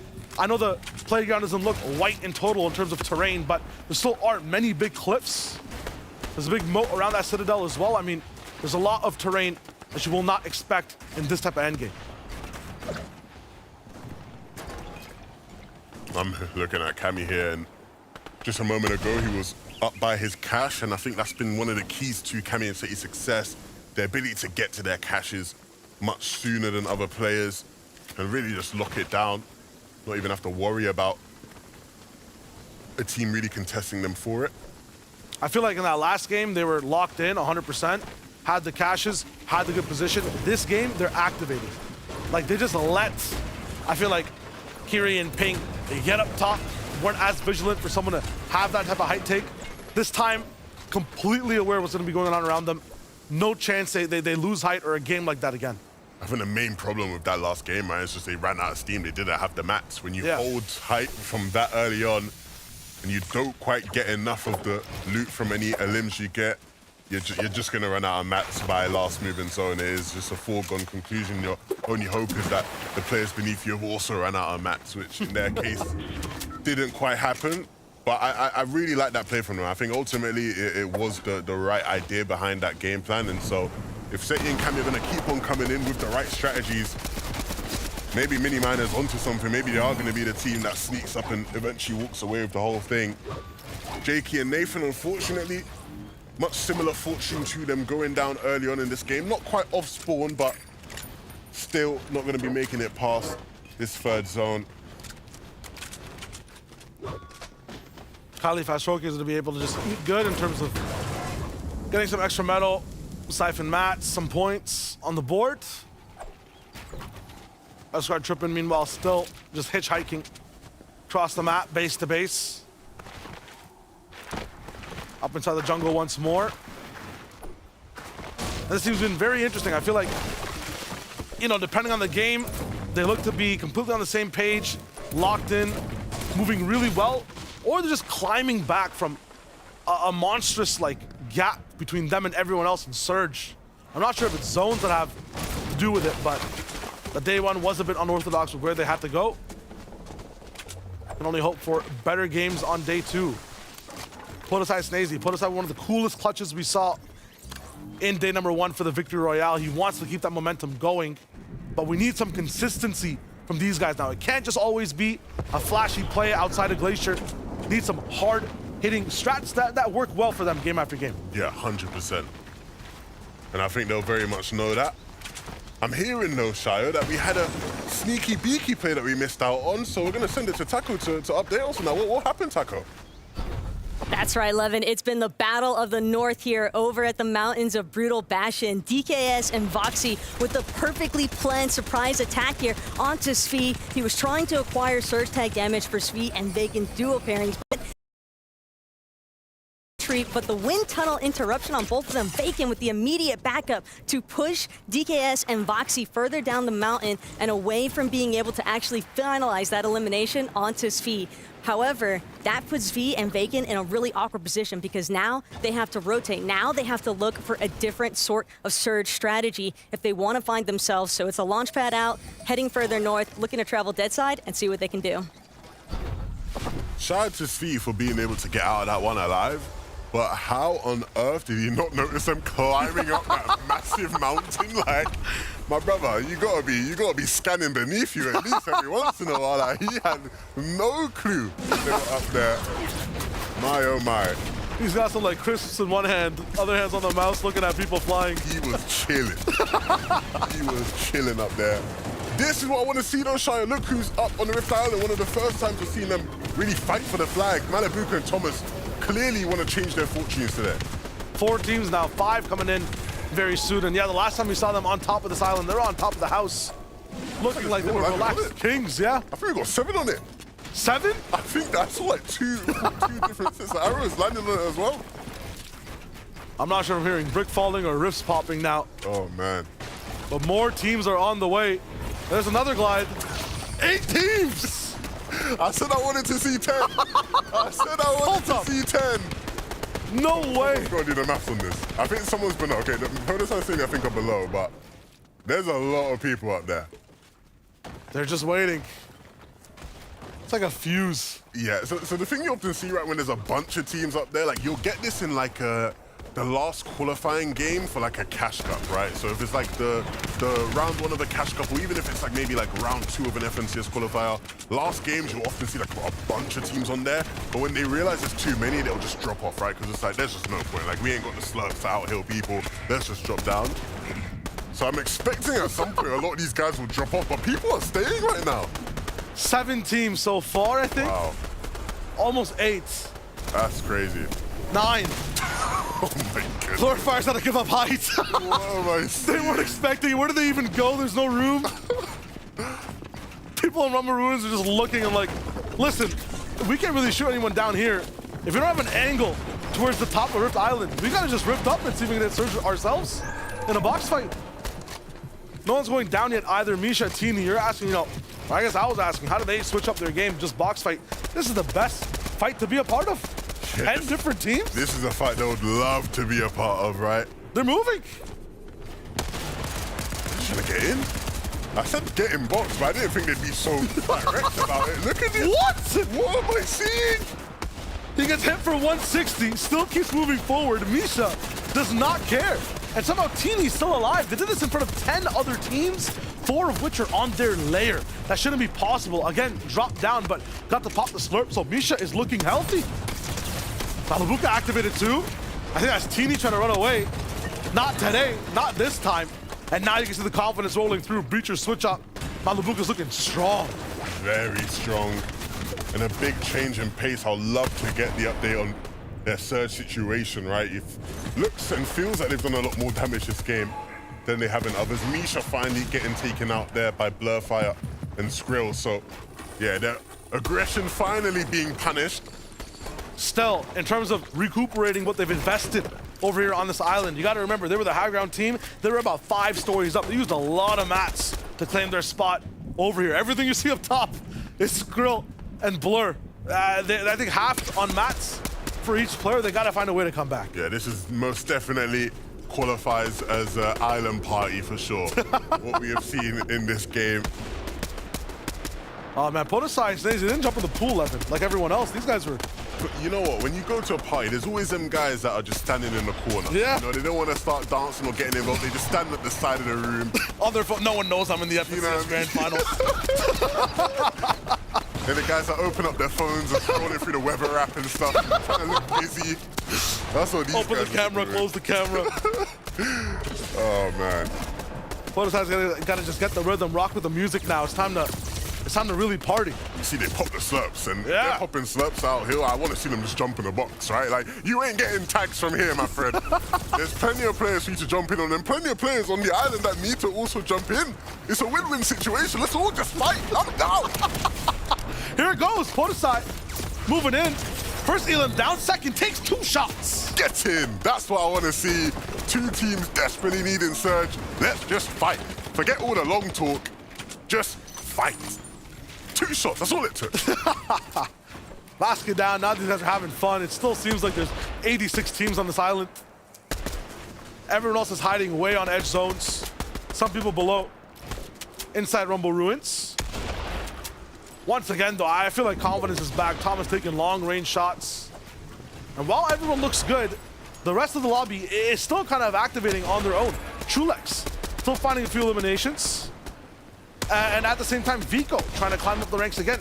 He gets his own too. Chicho finally down though, so they're trading back and forth on the other side of the map. Traxxer may be taking a little bit of damage from Surge. I'm not sure what it is, but he's in the box right ahead. Malabuka does hear that. He has the breacher. I mean, if he's looking confident, I feel like Malabuka pushes that fight. I mean, you'd think so. Maybe again, just cautious and wary of how many teams are here with them. And as much as the island's been crazy, all those players rotating from the Rumble Ruin side. This is very much the congested side of the zone if you couldn't figure that out for yourself. And we're seeing the effects of it. Players dancing around each other, just trying to get tags along the way, fighting along the way. Swizzy finally finding some mud, and that will just allow them to slide in just a bit quicker. But still very much behind so many different teams, and going to even look to take shots at some of these teams. Anchor's going to be his next victim. I'm watching a Chapter 4 Season 3 trailer. Like, this is crazy. Sliding with mud, moving in. Swizzy's good. This is really important for them. Just to get past this point, they have to hold on to that lead. 50 points becomes 60 points, becomes 70. Another big max rotate for them to use and move with. But they know everyone's going to be landing right beside them. Yeah, and it's so difficult for those teams. Slove and Asa, way on the other side of the zone where it isn't as congested, and so just going for some box fight plays. Eventually then getting caught in the storm and still looking to fight. But that once again plays right into their hands. Artists falling in their sights. They're part of the pack that has to make that big rotate. No one's even on that left side, except for, like I said, Kami. I don't even need to see him, but... Yeah, zone pulling southeast kind of just puts them and the whole lobby in between where they need to go. So they're going to have to get creative on this rotate, especially with the mats Slove's working with. They're going to have to get real lucky with the timings. But you can see him making it work so far. And it's actually happening for them. Slove barely having to use many builds. Finally starting to run into a bit of trouble. The players ahead of them looking back, and yeah. It was just a matter of time until somebody got a big tag on. But Asa's clearing the way. There was a big brick drop just right beside him. Missed it as he dropped down. It's slightly further back, 3 builds. Props to Asa, because he made that rotation work even with the minimal amount they had to work with. It's huge. Might have to just still move again. I think the best thing they can hope for maybe is a bounce back. I think we get a pullback. You think so? I think we get, but we always get pullbacks on the 8th zone. I feel like we go even further southeast. It's going north. It's going north. I know it's going north. I've read the script. I've seen it too many times, Shai. I've seen it way too many times. We always get that 8th zone pullback, it feels like. And that will save some of those teams we just saw rotating and struggling, right? It'll give them an extra minute to breathe and think as they path their next rotation out. For the teams all the way on the other side of the zone, the Kylies, the Fastrokis, they start to make their move, but they have a lot more space to work with. Everyone else is thinking, taking their time, stressed about the box beside them. Anyone who had really good position is to keeping that position. You see all the way on the bottom side, people making big curves. From the west side all the way to the east around him, it's Axforce Roban. I'm really liking this rotate. Yeah, for sure. It puts him in a good spot for when the 8th zone plays out to be in the dead side of zone. Ooh, but Huddy focusing on him. One team can make the difference if they're locked onto your sights, and they have no one else to really look at. So I feel like Roban gets shot again, but now they have to move too. So them getting in the zone gives the Axforce a little bit of time to get in the zone too. Still dangerous teams beside him. Yeah, and having to use the brick and metal he has left. There's some wood here for him to farm, but people already farmed it down to just one hit, so we won't even bother to knock down that tree. Distance from Axforce and Roban. I mean, Anasa might just cut him off on the bottom right, but put some walls down. Meanwhile, on the left, where there's still a few knocks going through and through, Karmi's down. Shaco's confident position again. They tried for height one time. Looks like they're gonna just hold on to it for now. Not in a dominant way, but this might just be their lair. Yeah, again, just not looking necessarily to dominate height. Yeah. To play on these high layers where there isn't gonna be anyone on their layer to give them problems. Everyone who's kind of passing by them is just looking to survive. No one's trying to just get into this specific box. Desperation, absolute shambles is below them. And they can interact with that too, right? As soon as this zone starts to move, we're going up again. This is unfamiliar, uncharted territory. Might be some old builds under Rift Island, but this is a zone that everyone's gonna have to use mats for once more. Surprise, surprise, look who it is. Once again, trying to claim height first moving. Clearly after watching back the games yesterday, Cammy and Seti realizing that there was a big gap in this lobby for somebody to play height first moving. And even though this isn't a typical style, they are making things work. They're gonna put all the pedal to the metal now. They have to get as many points as possible from height for the moment. That might be a shot from them too. Axforce 1 HP as he tries to move. Yeah, it was Cammy that took out Roban. Axforce in an absolute shambles position now.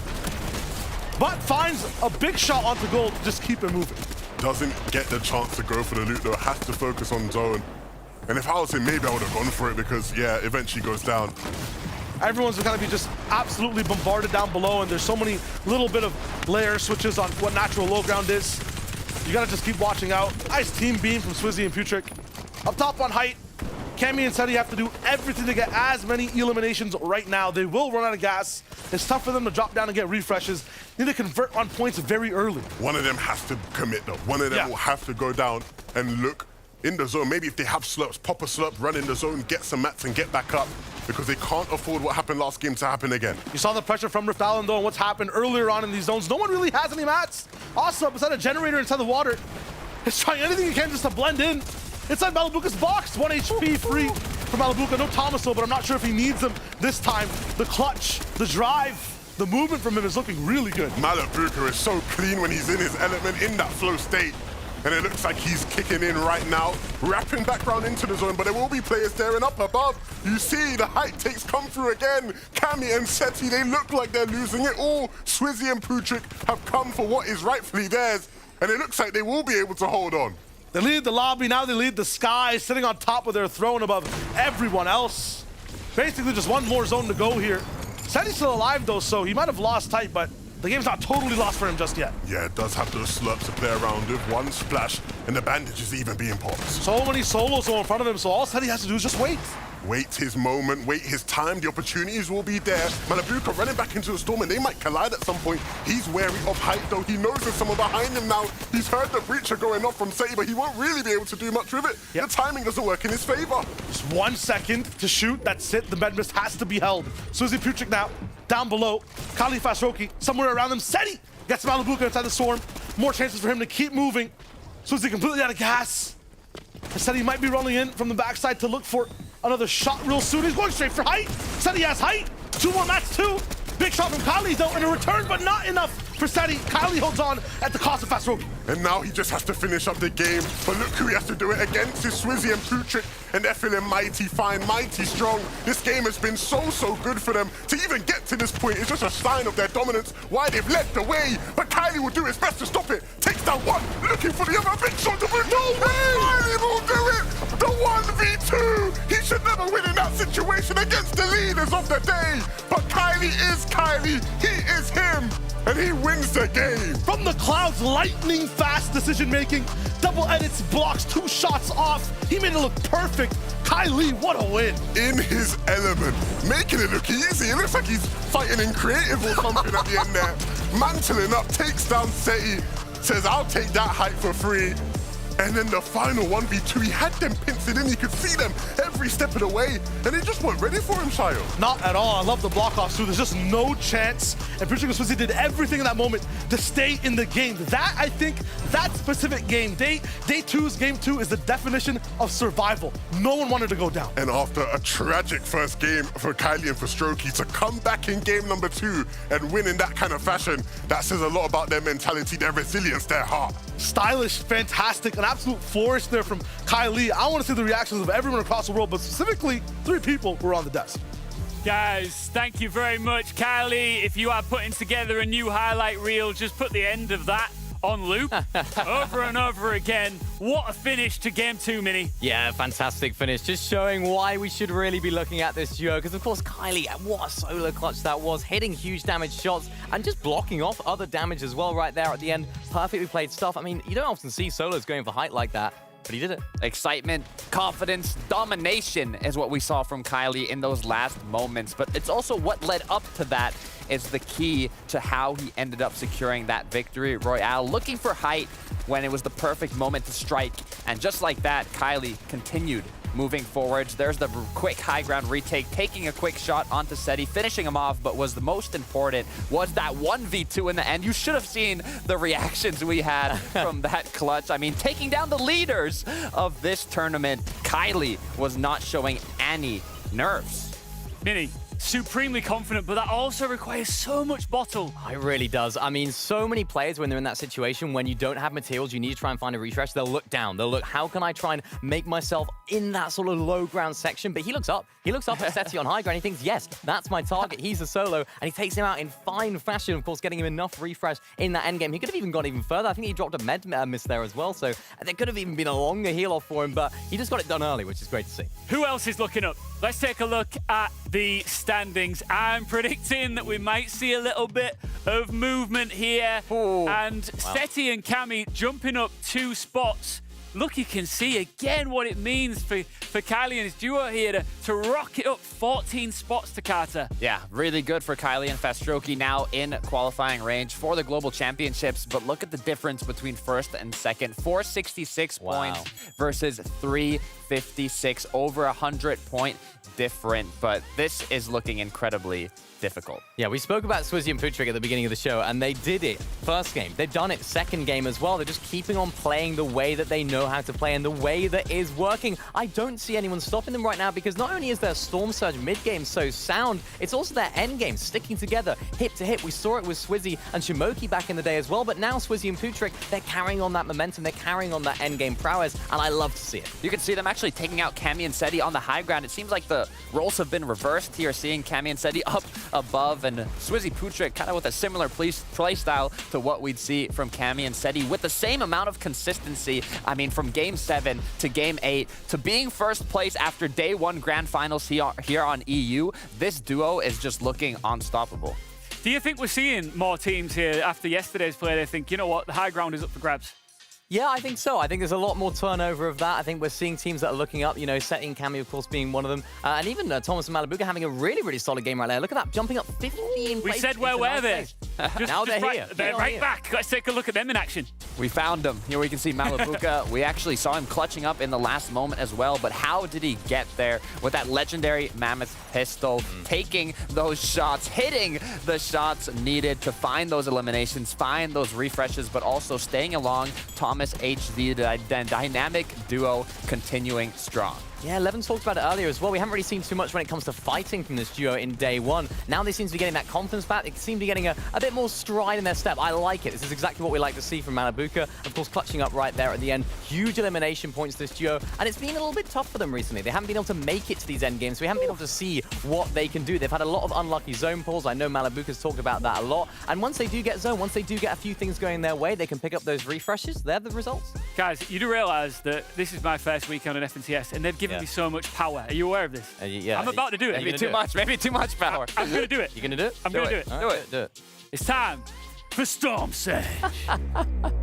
He loves it too much, I think. I think he likes it a little too much. Yeah, he does. Gets better every time. Obviously, Storm Surge is a massive part of any Fortnite competitive game. That was the case once again here. Let's take a look at how Thomas HD and Malabuka are dealing with it. Yeah, I just spoke about them not being able to make as many end games, and that's because of their Storm Surge. They haven't actually been doing that good on the Storm Surge front of things, but this game was very, very different. We saw them in the end game popping up, but of course, let's highlight a little bit earlier on. Their drop spot, of course, right here at the racetrack. It's a very, very difficult spot to get Surge from because, as you can see, there's not too many teams rotating all the way through. It's a very, very sort of open area, and you don't get many teams there. Right, but luckily enough, they were able to find some quick eliminations off the spawn here by the racetrack, but that's not enough. They had trouble in the last match getting that Storm Surge, so luckily enough, the Rift Island did appear right on top of them, and they decided to quickly get a Rift, land on top of that Rift Island, and play a little bit more aggressive for Storm Surge, and it actually paid off as they ended up getting the loot from the capture point here, and even you can see a good amount of tags.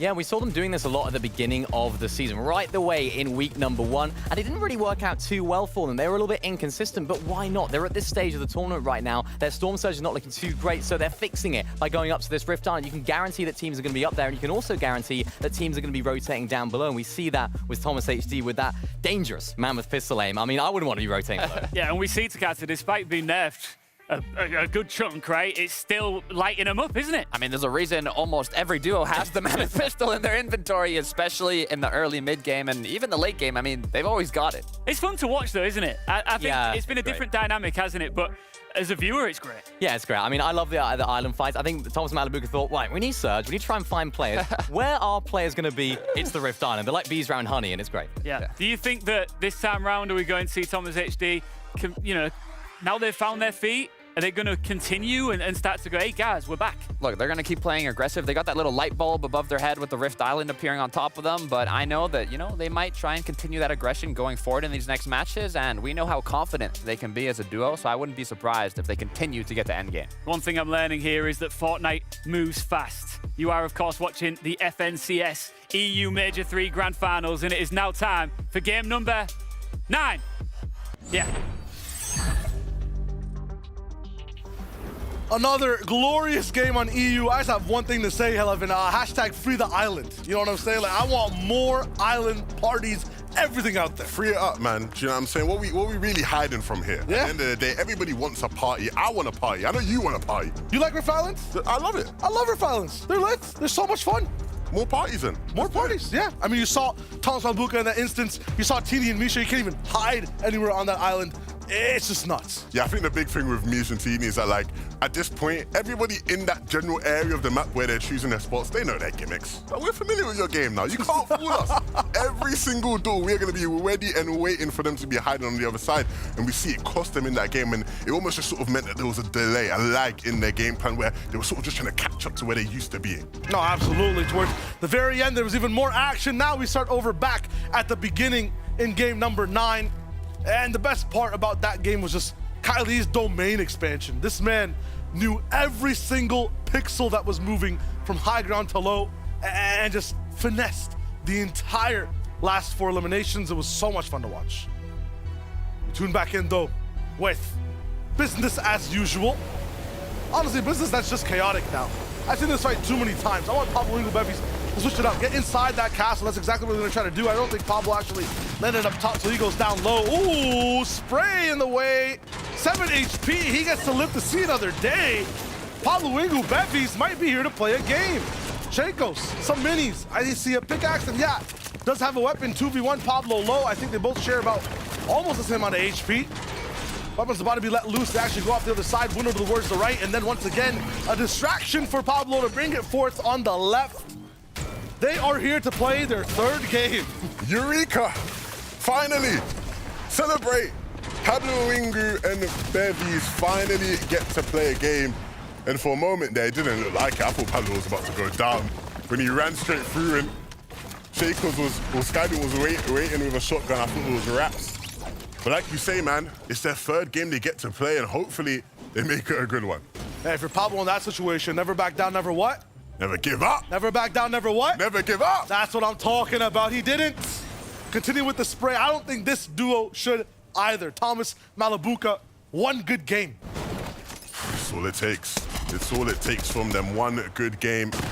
Mini and Takata talking about the sort of plan for Surge and how they are approaching things now. And of course, Osborne, a bit of extra damage will certainly help. Let's go! I thought people would be familiar by now. But look who it is getting caught out for Nyan and Moneymaker. Caught asleep. Nyan, why are you opening doors? You don't open doors in EU. Come on. You don't open doors. You've got to know by now. You've got to know. Textbook 101. Merry Christmas, by the way, for them. Gonna be looking good with all that loot. Some nice presents. Flixie, Grip A. I'm always just seeing panic and shambles. I want to see Flixie and Grip A in a good spot with some control. Now 1v2. It's gonna be Kiri and User.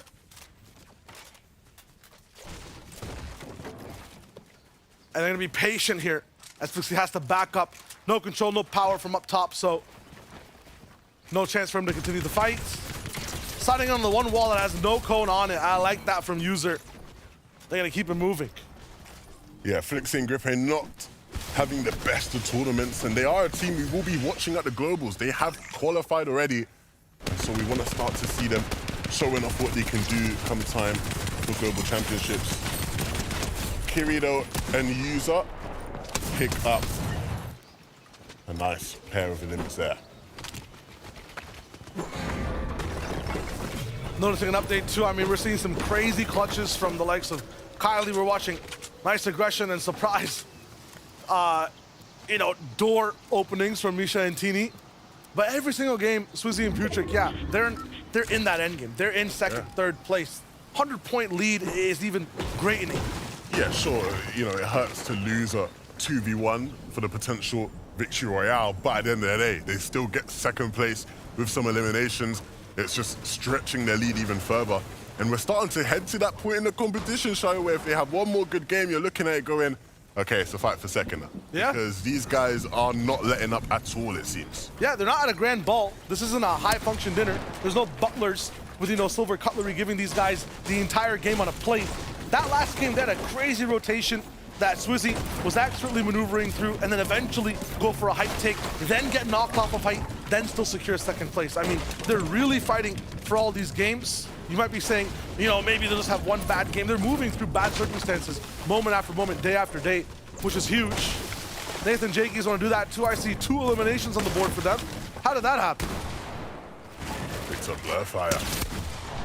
Nicely done. Some nice box fighting mechanics. You see that exit piece there from Nathan to connect onto Blurfire. Tini Misha, no doors needed now. They're on the aggression. Could be 4 elims in total. They've taken down Nyan and Moneymaker, and they're not stopping here, it seems. A bit more of a difficult and awkward fight for them, but one that they're making work. Mappy and iDrop. It looks like they're going to be on the receiving end on Tini's wrath.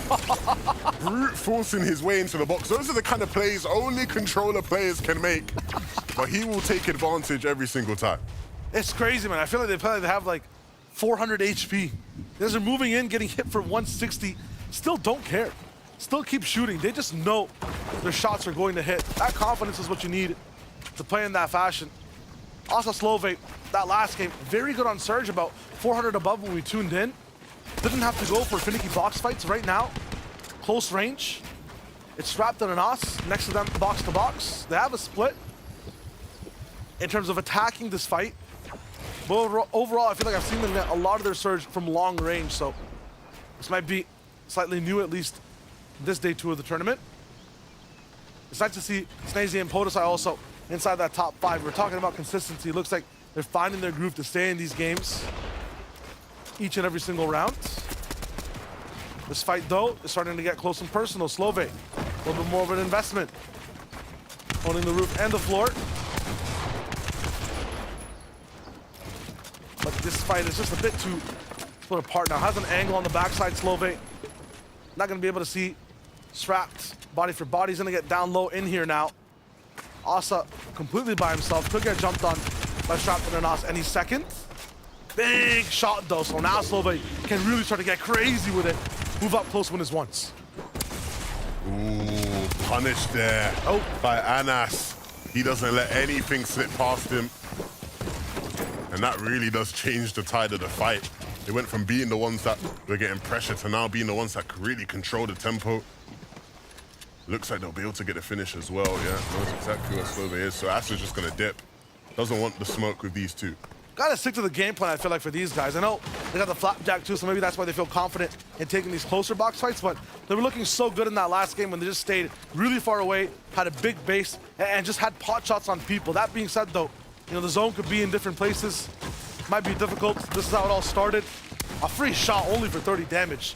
You gotta be mad about that one. Yeah, when you get freebies, you want them to be like max damage. Yeah. Take the play out the fight completely. So when they're not, it can get a bit awkward for sure. So Savage. Another fight.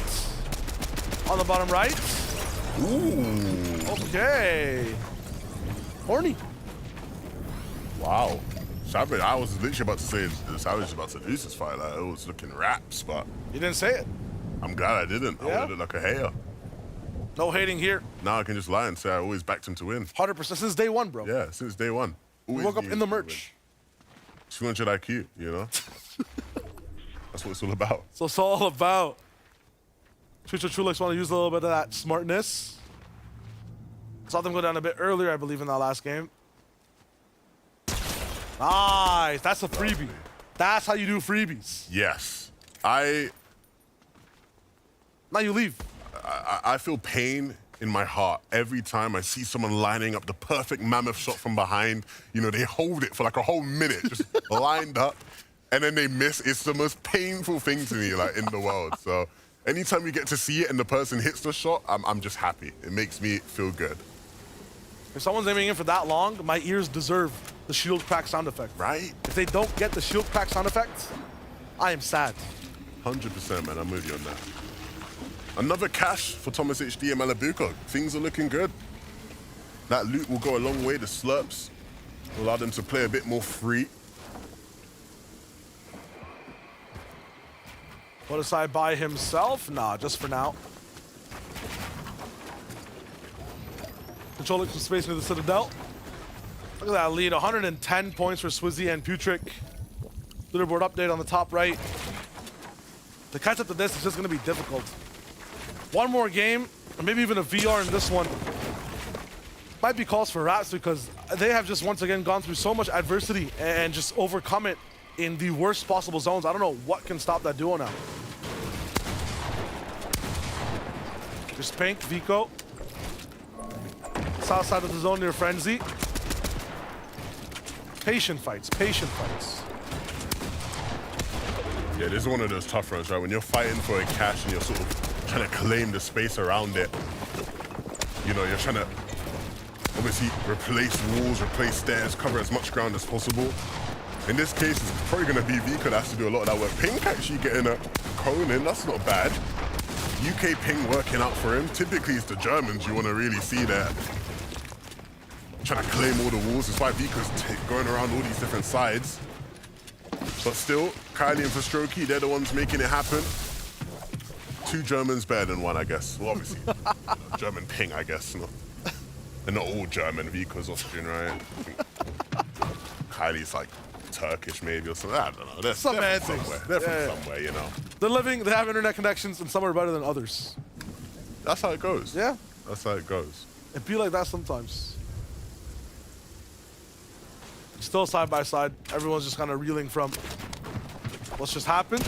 We'll tune in with Robot and tune out with the person that he was fighting. Chicho down again. I mean, Levin, this is the team that got to see that first place at one point on day one. Now trouble again in Paradise on day two. Yeah, that's not ideal. Like, Chicho is the difference maker in this duo. When Chicho's activated, when he's alive, they are a duo that literally can make anything happen. Trulex, being the IGL, being the leader, his job is to get Chicho to that position. With Chicho down, it leaves a lot of pressure on him to make something happen. Rob and Axforce aren't going to pursue and hunt down Trulex. They'll be satisfied with what they got out of it, and rightfully so. Look at the loot, look at the materials. They don't really need to be hungry for more. Gotta look at exactly how that happened, though, because Chicho's not one to fall privy to fights fast. It might just be, yeah, another lineup. And I like that team spray. 3 shots per player. Take out all the HP. Not even a chance for Chicho to fight back. That's just tough. Very unfortunate. But it happens. Always gonna get awareness checked in this kind of lobby. Kiri and User. Off a win, spirits are high, but points need to be gained. Right now, the objective is just get a little bit of surge. Had an interview with Kiri before any of the games started at all on EU, and you know, standard stuff he was saying, got to make sure we stick to game plans. If things don't go right on day 1, we've auto review for day 2. I think the biggest difference for them in expectations is that everyone had them on their leaderboard, on their list. There's so many other duos inside Europe as well. I have a map. I'm not sure how to read it. Taco, though, very proficient in maps, actually, in mapology. Taco, what do we got right now in EU? Well, right now, it's Swizzy and Putrid. We already saw that they have a 110-point lead currently in first place on those leaderboards, and part of that is just heavily credited to the loot that they're actually managing to take with them into the end game. Securing the vault over at the Eastern Watch is a great way for them to set up a nice little sky base, and they even take some of the heals from the vault and choose to leave them inside their base so that while they're acquiring some of their surge tag damage off of their mammoth pistols, just in case they eat any shots in return, which we can clearly see them having to be concerned about in terms of that peaking strategy for the height takes. But right now, it's all about just this team keeping it cool, calm, and collected and staying on pace. All right. That's a map. That's a route. That's some good loot. Now we know why first is in first, and they bring the herds. Misha TD, though, don't need updates on them. We know exactly what they do. Lock down doors and sit in cones, waiting to see what happens next. This looks like an abandoned base.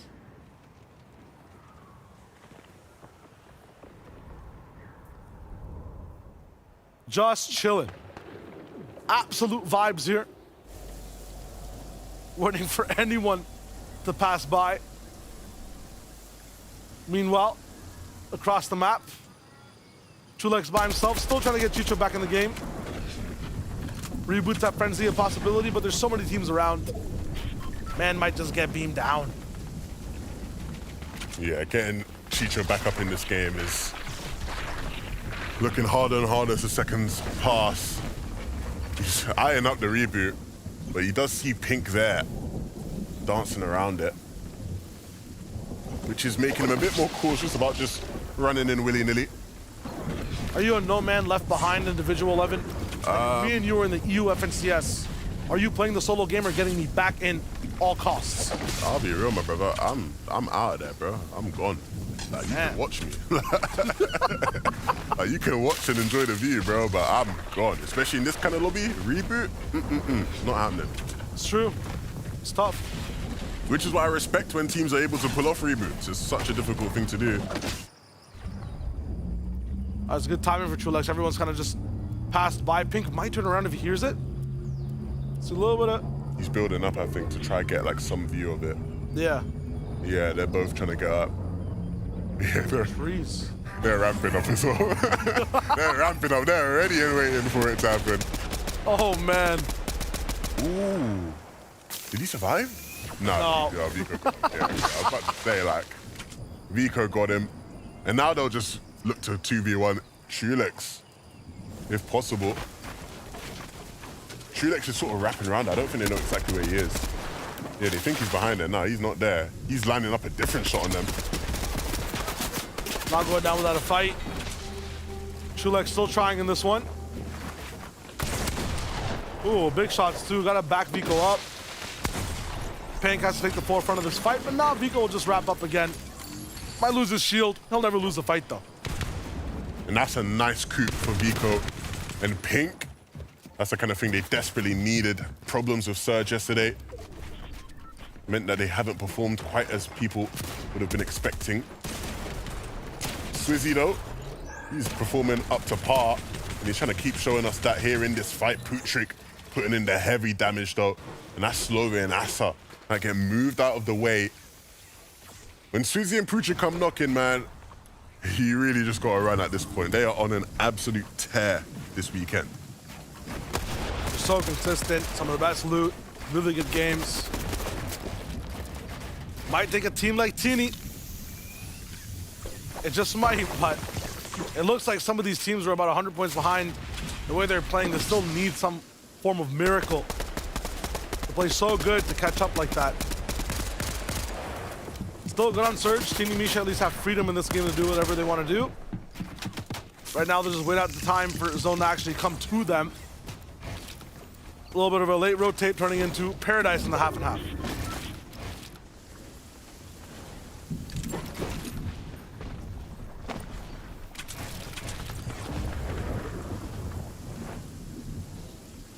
Never seen the Zone cascade into a duo to this effect where, like, in the most perfect spot way in the zone, you know?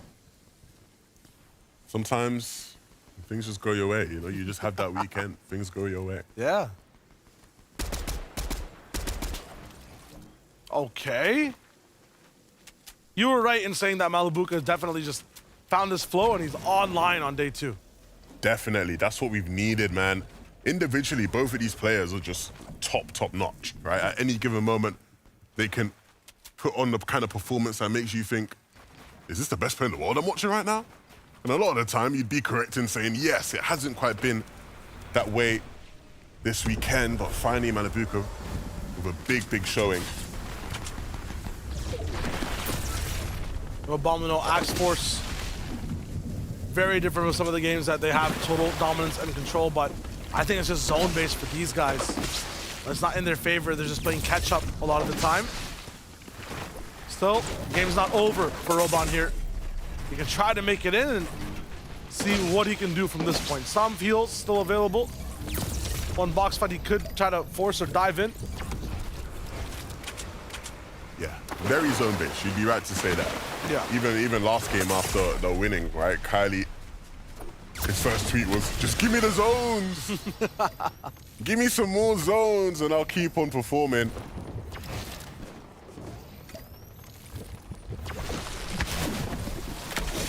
Really rocking for minis. I'm wondering exactly who else is in this position. Blaha not going to be able to make it through this zone, actually going down on his own while trying to get in. No one else even affected in that fight. Thomas HD Malibuka. I mean, I thought we looked hunky-dory watching Malibuka get a few elims here and there. But it's not positional problems today. I feel like it's more so Surge. Yeah, struggling to get enough damage. And it's not something that you would typically associate with this duo. You want to see this duo way up there in damage stats. And so being this far down at this stage in the game, they just need to make an all or nothing play.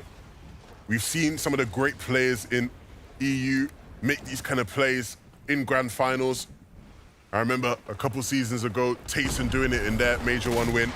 And it looks like Thomas is going to have to do it now here, yeah. Landing on this team, understanding there is no time to waste. You have to jump in. And these are the kind of plays that newer players are scared to make, but these guys understand. There's no sitting around trying to get tags. We're way past that point now. We just have to get in box and deal the big damage. Full 50-50, but one that works in their favor. Medium damage in total too, because it just puts them about 55 above. Malibuka has to climb through on top of the box, get a few more shots off, finally get towards that 200. Now they're looking fine for the moment. While this all happens and everyone else struggles, Swizzy, Putrick, letting it just rip. Just listen. Listen. It's still happening. Like, that's a different game for them, a different world. I tell you, man, every time, the flapjack is just the most intimidating weapon we've had in a long time. The sound of that just firing at you relentlessly is surely something Oh, they have the best pull for zone as well. So in terms of mats, I mean, wrap it up. This might just be it. I told you, man, we're getting to that point in the competition. If this translates into another high point game for this duo, we do have to start looking at, is it just a matter of the race for second place? Might just be it. I mean, already 110 points ahead, already a few eliminations in this game. The people who are next to that top 5, top 10 are looking way up. Their next crane, the front row in a movie theater. And the show that's playing is just Putrick and Swizzy versus EU right now. It's a long one. It's got 3 more games of runtime, but they're the main characters for the moment, and they're not giving up the role. Yeah, but some of the co-stars of this lobby, Thomas and Malabuka, in a really nice spot on height. I saw Mustache and Hayden Bush looking like they were in a very good spot lower down, one that they're much more comfortable playing. So maybe we'll start to see some of those guys make more of an appearance here. Mixon, wow, very much struggling to deal with that, and understandably so. In a matter of a flash, losing so much damage. Swizzy and Putrick will continue their pursuit, but all the way down is a very risky spot to be in, Shayo. Yeah, look at the effort. Once again, this is not free. I'm not sure how much I can stress that. But these guys are moving to ridiculous portions of the map to get their consistent placements. Barrier before them, another duo as well on that side, and they're gonna have to pull up here in Creaky. This next zone that actually is safe has a complete ravine in the middle, a nice river that's so hard for people on low ground to actually base in. Pasoki, Kylie, they just needed another zone. That's exactly what Kylie's asking for. They might just have it now. Pablo Wengu in this game though, so that's the big difference maker inside the end game. You might just have chaos on high ground. Refsguard once again not gonna be able to see another one. It's Fasroki and Kylie who are trying to hold on to that lair. Swizzy, Putrick in a similar one, but they're not really fighting for height. They just want to get by. Yeah, and it's Pablo and Bevy's on their lair. They need to be careful. Going for a refresh up above. Needs to be careful about who's behind him, but he doesn't care. He just wants to get in box and get the limbs. It's perfect timing. I mean, low on surge. They have to try to do something to get that damage ahead. Kylie goes down. No more clutch today. And now it's back for Swizzy and Putrick to stay in this game. The mats are dwindling though, and so it is a matter of just running and using these natural parts of the map to stay clear. Thomas and Malabuka no longer up on height, but still making things happen in the back of the zone. The speed doesn't stop. The bus has to keep moving. We're going north, and everyone's got to just elevate and move. Malabuka, Thomas, in their brain together, are looking so good side by side. Clean sweep, and all that loot as well will just help them to keep making these kind of plays. Sharing the same brain, going straight on the other side of zone. Nathan in front of the Malabuka with another hit as Cammy moves through the low ground. Cammy and Seti in their element, claiming space, looking for weak players in the back.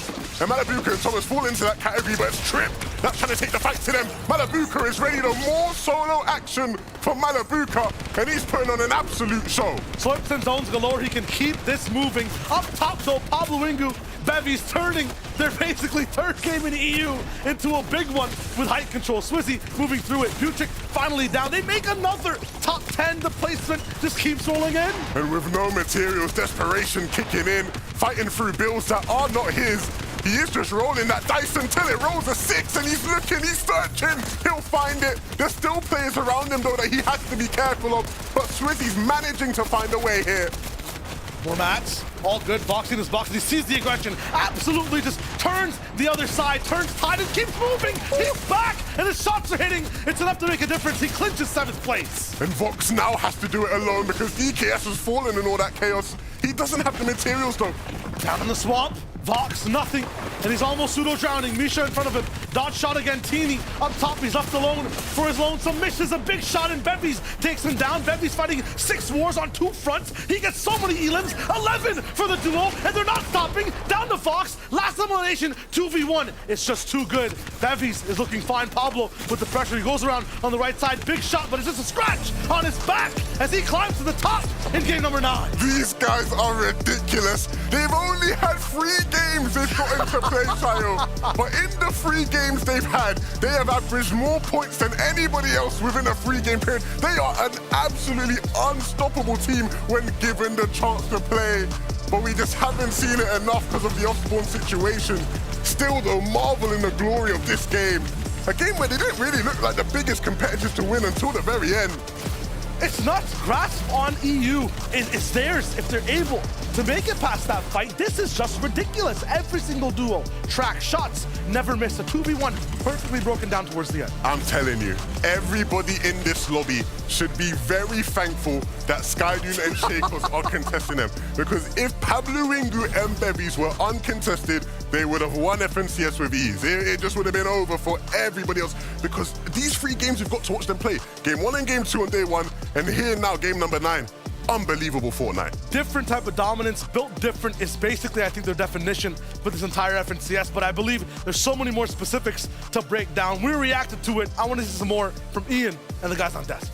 Chai 11, you're right, there's still so much to get tucked into here, but we are halfway through day 2 of the grand finals. Pablo and Bevies popping off big time. Finally, when they make it off spawn, this is what happens, of course. As Levin mentioned, these guys are contesting each other, contesting Skydoon and Shakos off spawn. So when they do finally make it off spawn, they show what they can do. And this is a duo that a lot of people would have had their eyes on going into this. If they can win off spawn, this is the result. Yeah, I mean, 3-6 off spawn, but those 3 matches, they are impactful matches. Finishing the 3rd one with the victory VR, and not only a regular victory royale, but a high elimination victory royale. Pablo and his duo partner Bevies, they are dominating. If you are going to, sorry to me, you know, if you're going to get to a position where you're finishing victory royale at this stage of the tournament and you're getting those eliminations on the board, what more could you want? I mean, they just need to be a bit more consistent off spawn. If they can try and find out those strategies off spawn, then if we can expect games like this to make it there, that is what we want. I mean, what I love about that duo right there is they actually took height at the perfect time. They took height in a zone where there was so much elevation change that if you were down on low ground, we saw it with so many teams, DKS and Vox, of course, having to battle it out on the low ground. They didn't have to do that. They just rode out the game on top. I got a feeling you guys want to see the standings right now. Yes, please. That's the vibe. Yep, all right. Okay. Let's take a look at the standings because we're getting to crunch time now, let's be honest, with 3 games remaining. Swizzy and Putrick still sitting pretty. Such a nice little gap in there for them as well, between them and 2nd place, of course. But movement once again. Bevies with a huge 15 jump. It's impressive 15 placement jump into the top 10, but still the leaders, the GOATs of this EU Grand Finals, Swizzy and Putrick. 539 points. We broke down their early game strategy, but it's more than just that. You can see how dominant they are in the later half of these matches, making use of those mythic weapons, of the mythic slurp juices, and their play style to just consistently get high placements in the late game and maintain that #1 spot. That's exactly what we like to see from this duo. They are playing so well at the moment. And even at the beginning of the show, remember when I said get a dictionary and look up the word consistency? I read it wrong. I read it wrong. It was Swizzy and Putrick, not Cammy and Seti, because they are just doing that right now. And that's exactly what we like to see. I don't think they're going to let up either. Their strategy is perfect, whether it's a close zone, whether it's a far zone. They have all of those questions answered. No matter what you throw at them, they've got the answers. Well, one thing that you threw at the very start of this entire experience was the word consistency, and you just can't overemphasize how vital that is. You really can't. But I mean, you said it yourself, there was also the Cammy Seti consistency, but in the recent 2 matches, Thomas HD and Malabuka, from taking island aggression in not this match, but the previous one, to once again, you can see here, 5 eliminations for the duo before they even started the moving zones and continuing that momentum. And this has been crucial to launch themselves back up the leaderboard. I think these guys have just remembered that they're one of the top teams in Europe. They're like, yeah, you know what, actually, let's just W-key everyone. Let's just try and go for those eliminations. Let's try and go for that Rift Iron like we saw in the last game. And let's just try and be a little bit more aggressive. All of their issues so far have been those Storm Surge sort of situations for them and going down at those sort of moving zones. But they seem to be solving all of those issues with these eliminations right now. This is the sort of Malabuka and Thomas that we want to see. And hopefully they can continue that in these last 3 games. Yeah, I hope so as well. Listen, we need to bring on a halftime show interviewee, and it is one of your favorite in the community. Please join me in welcoming the one and only Reese Hove. Hello. Reese, how you doing, brother? You all right? I am fantastic. All the better for seeing you 3. I mean, not many, of course, but like the rest of you. Reese, you're joining us at a pivotal time, and I know that you've been, I'm following you on Twitter, X, whatever you call it, and I'm seeing you keep a close eye on everything that's going down. What are your immediate thoughts going into the latter stages now? I mean, I'm impressed in all honesty because, you know, you look at the names who are at the top and you're not necessarily thinking these are the people who were predicting to win, like Putrick and Swizzy. Like, who had them at the top of your list? And if you say you didn't. Like, I know you're lying. I heard Levin say it already. So for them, like, they've just put in such a solid strategy, such good practice, and it's clearly paying off for them as well. Yeah, great to see you too, Reese. How you doing? Hope you're well. I'm great. I'm great. I think we've seen so much change, so much unexpected stuff happen. What's been the one moment for you that's been like, wow, I was not expecting this at all?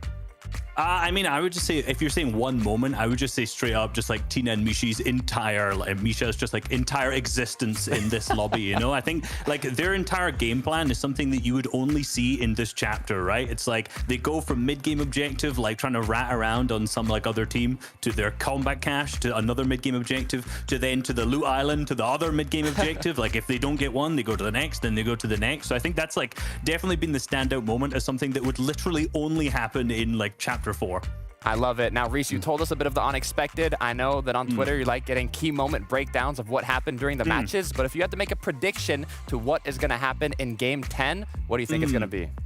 I mean, I think we're going to see, again, consistency from Swizzy Putrick. I think we're going to see guys like Cammy and Seti play for height, play more aggressive, go for win, because realistically, like, him and those two, alongside, like, Thomas HD and Malibuka, are the guys who are now, like, ramping up on day 2, right? They're so far down the leaderboard for where they want to be, which is first place, that they've upped the aggression in terms of making a little bit riskier plays, going for Loot Island, going for high. So I predict that we're going to see the exact same thing from those two kind of teams, and then Swizzy and Putrick just keep that consistency throughout. Reese, everybody who likes Fortnite already follows you and knows where you are, but just in case they don't, where can we find you? Resub on all socials, in particular YouTube. Like, come on, that's the good one. All right, Reese, just for the record, it's never nice for me to see Minimania either. So thank you so much for joining us and enjoy the rest of the show, all right? Thanks for having me. Cheers. Love you. Bye.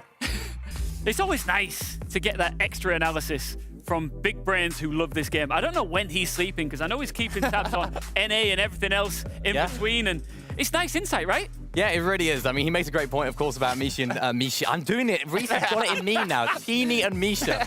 This resub guy. No, but it is. It's great to see them sort of landing around it.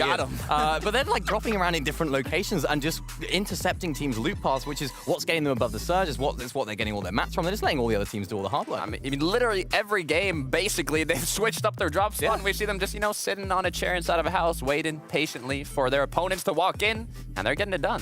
I can't really believe this, but it is time for our next game. We are flying through this Grand Finals weekend. Levin and Shia are waiting in the wings to guide you through game number 10. Let's have it.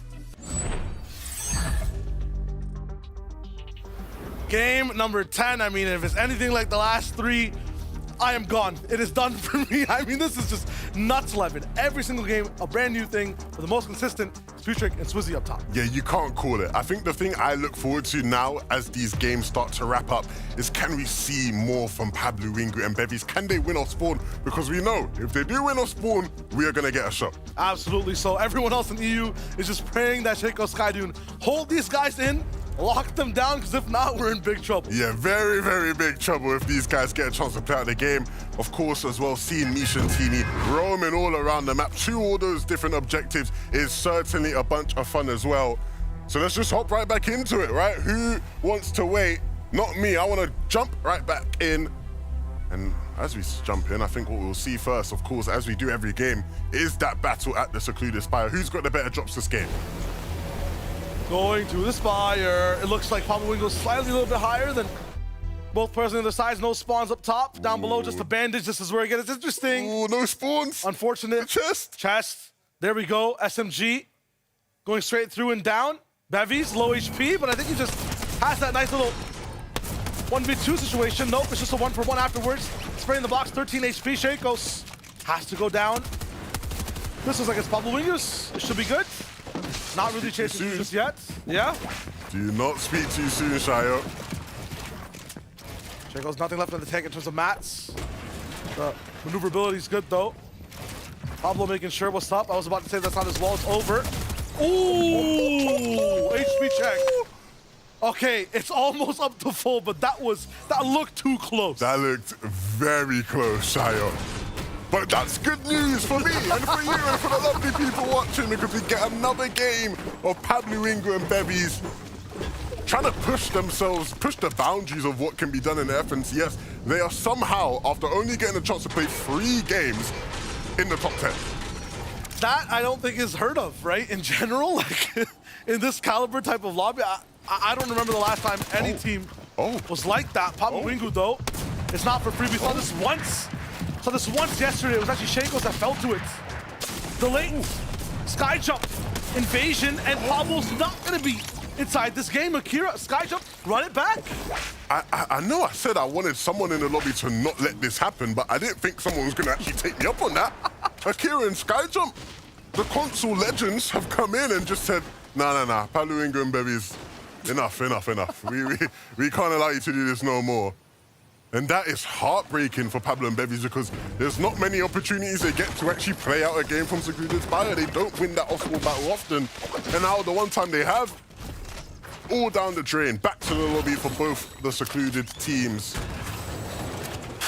2 different filters they have to pass, and then they have to really try to play that end game. There's Rift Island situations that end up happening as well, for all people included. I mean, the variables over at Spire make it seem like it's not even worth it for both teams to land. But if you try to give it up completely, then one team has such an advantage and ends up having a big leg up inside the FNCS. And sometimes that vault doesn't even end up spawning in the NPC not available. So many different variables still.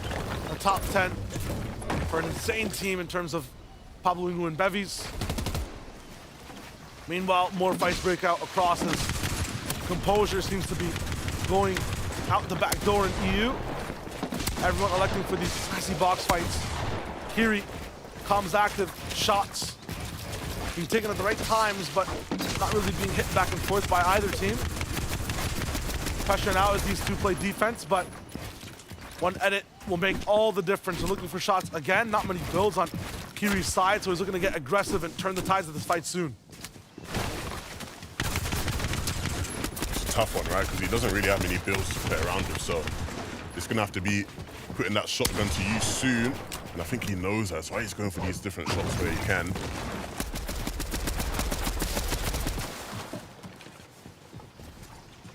Using that bush, but I'm pretty sure Group A Flixie heard that movement inside the leaves. Shooting builds again. Ammo traded for materials, and they have so much to use of it. In terms of a war of attrition, these guys have already won a long time ago. Robot up against Archie. I'm pretty sure we're going to be seeing a replay of that at some point, but they get hunted down again. And those games that Robot actually picks them up, he does a little bit better on Surge overall, and they get to move on with their game super fast. I think that before the first zone even starts to fully close in is huge for them. Mass looking good. Savage was also a part of some of the things that were happening earlier in the game. Him and Vidil having a little bit of a rocky start to day number 2. Second time's the chart on the edit, and then after that, 4th shot confirms the elimination. Good job for him as this fight totally breaks out, and I can't believe what I'm seeing. There's just no way you have mad advantage by the thousands in terms of multiplication, and you still get absolutely bombarded by Kiri and Yuzu. I'm telling you, they are not to be messed with. Kiri and Yuzu are in a losing situation there and somehow managed to win. That is what great teams can do, and these guys are certainly on the pathway to being considered a great team. Paper beating scissors is not something you see too often, but it's so much fun to watch. Atini and Misha, I'm not sure what type of material they are, but I like watching them. I'm a fan. First duo with different drops in more than half their games in Grand Finals history. There's something. There has to be a good reason. It's working. Yeah. Strat's working. And again, like Resub was saying in that interview, this is the only chapter where it's been fully viable as a strat because of the objectives, right? Like, not having a set POI, it seems almost ludicrous from just a Fortnite perspective. Anyone that's played Fortnite in any chapter, any season, you think, we gotta have a drop spot. That's the whole point of the game. What do you mean? You know, that's where we dropping, boys. Like, that's the meme, you know? Like, that, you know, that's the game. But ultimately, these guys have sort of circumvented that by going, hold on a minute, we have all these different objectives throughout the game that just give you easy loot, and not just easy loot, some of the best loot, and it is working. I do remember though, they're not the first team to fully do it, because I remember Art, Skill, and T-Chip did it last chapter, but I guess they didn't do it for all their games, according to that stat at least, so that's interesting. But I do remember a team trying it, just obviously not doing as well as how Misha and Tini are doing. Even if there was another team doing it completely, even more frequently than them, you're right in the fact that in terms of viability this season, it is absolutely, totally feasible for the strat to work. Based completely on objectives, as you said. Deox, Kate, I think. Again, you know, it makes me start to get really excited for global championships, just because one thing we often see with some of the sort of teams from different regions, right? EU and NA are sort of those big name teams that will try to dominate the lobby and really, you know, claim their spots and claim their positions, and people often respect that. And if you are maybe a team from, you know, Brazil or OCE or Asia or Middle East, sometimes it can be intimidating maybe to contest a Tayson or Offspawn, right? That kind of team. But if you know you can play in this way where you're just hopping objective to objective, now all of a sudden, all that it depends on is your skill level, your talent level, which a lot of the time will be more on par, especially in an in-person LAN environment. So, look, Misha and Tini might inspire some big plays that we eventually see at the Global Championships, and that in itself is super, super exciting. Trendsetters.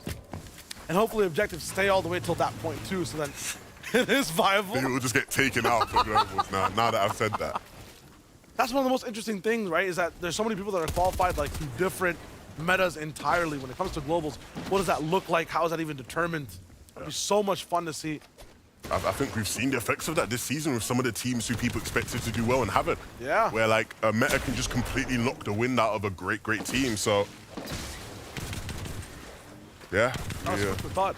It's nice to watch. Big food for thought, man. Is it because you can clearly see the, you know, the ramifications of trying to fight for a drop spot being so talented just within this season with what's going on at the Spire, right? If that's what happens at Globals at, say, Slappy, two teams really want it bad and don't even want to split it,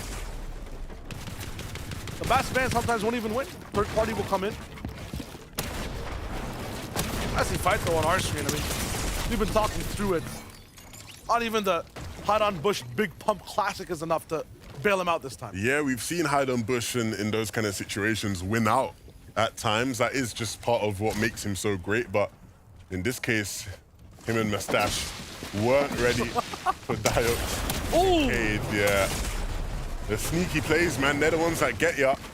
And so Mustache completely taken out of the fight, and then a 1v2 not gonna work out. Almost though, yeah, a big shot there at the end, Hide on Bush, but too much to handle. Quick maths, 190 is bigger than 164, so Diox wins. Hellfire Nebs, for me, I think, just personally, I expected so much more. Same. Right? Like you're looking at, I think it was Qual 2 and 3, the way they controlled the lobby, even in game 1 of day 1, going downwards from Creaky. It might just be, you know, the mud and being able to escape the craziness and unpredictability of these north side zones. Well, when it's a summer zone on the south side, I feel like these guys do so much better, and we just have not seen enough of that inside this EU finals. Yeah, for sure. I think they're definitely one of the teams that fell victim to, as this lobby increased in difficulty with surge and timing of rotations, they sort of got lost in that. And it sort of doesn't allow them, right? If you put them in a position where they are 5-5-5, good materials, good surge, then they're gonna cook, right? But they're struggling to get to that point in end games. Hey, put me in a situation with 5-5-5 materials, good surge, in a good position. I'll cook too, man. You're not cooking, no. I'm cooking, bro. You ain't cooking. There's no way. Nada. He hasn't been around before the Blackheart Cup, you know? Before we had events that you can't track. Brothers talking about tournaments from back when people didn't even use cones, bruv. I'm just saying. Talking about the ancient times before. You're talking about back when Vivid was playing comp, man. Come on, man. Let's get serious here, man. I was Vivid taking an L in this one. You guys aren't even on the region. I love Vivid. He knows I love him. That's fine. Look, if you want to watch Vivid do his thing, NA will be after this. Day 1 of NA was super exciting. Canada and Ages were going crazy. A lot of fun on that region, so be sure to hang out after EU's done to watch that. Can't wait for all these players to be able to play together. That'll be the funnest of times. Right now, they still have to get by this situation, which is just the difficulty of EU Grand Finals. No matter what zone it is, there's always something brand new. And we've been seeing, especially towards the end game, how much people really just want to stick around, stay in and do their thing. Thermal Fish for SETI.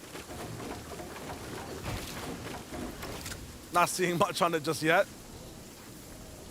But these guys will take their time getting to the next zone. They have that rift to use too. We keep tracking through the blue. Tini and Misha waiting for something. Maybe it's a Nos waiting for them this time. They're really trying to force this fight. Okay, side by side. I just love it how every single time we see them fight, they're back to back. This man is slap slurping or slap slashing him on the left instead of helping with the fight. That's crazy.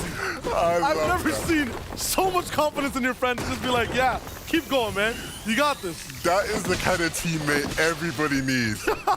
I'm just going to stand here and fight. You just splash me while I fight. That is I love that. That's one of my favorite things I've seen this guy. Wow.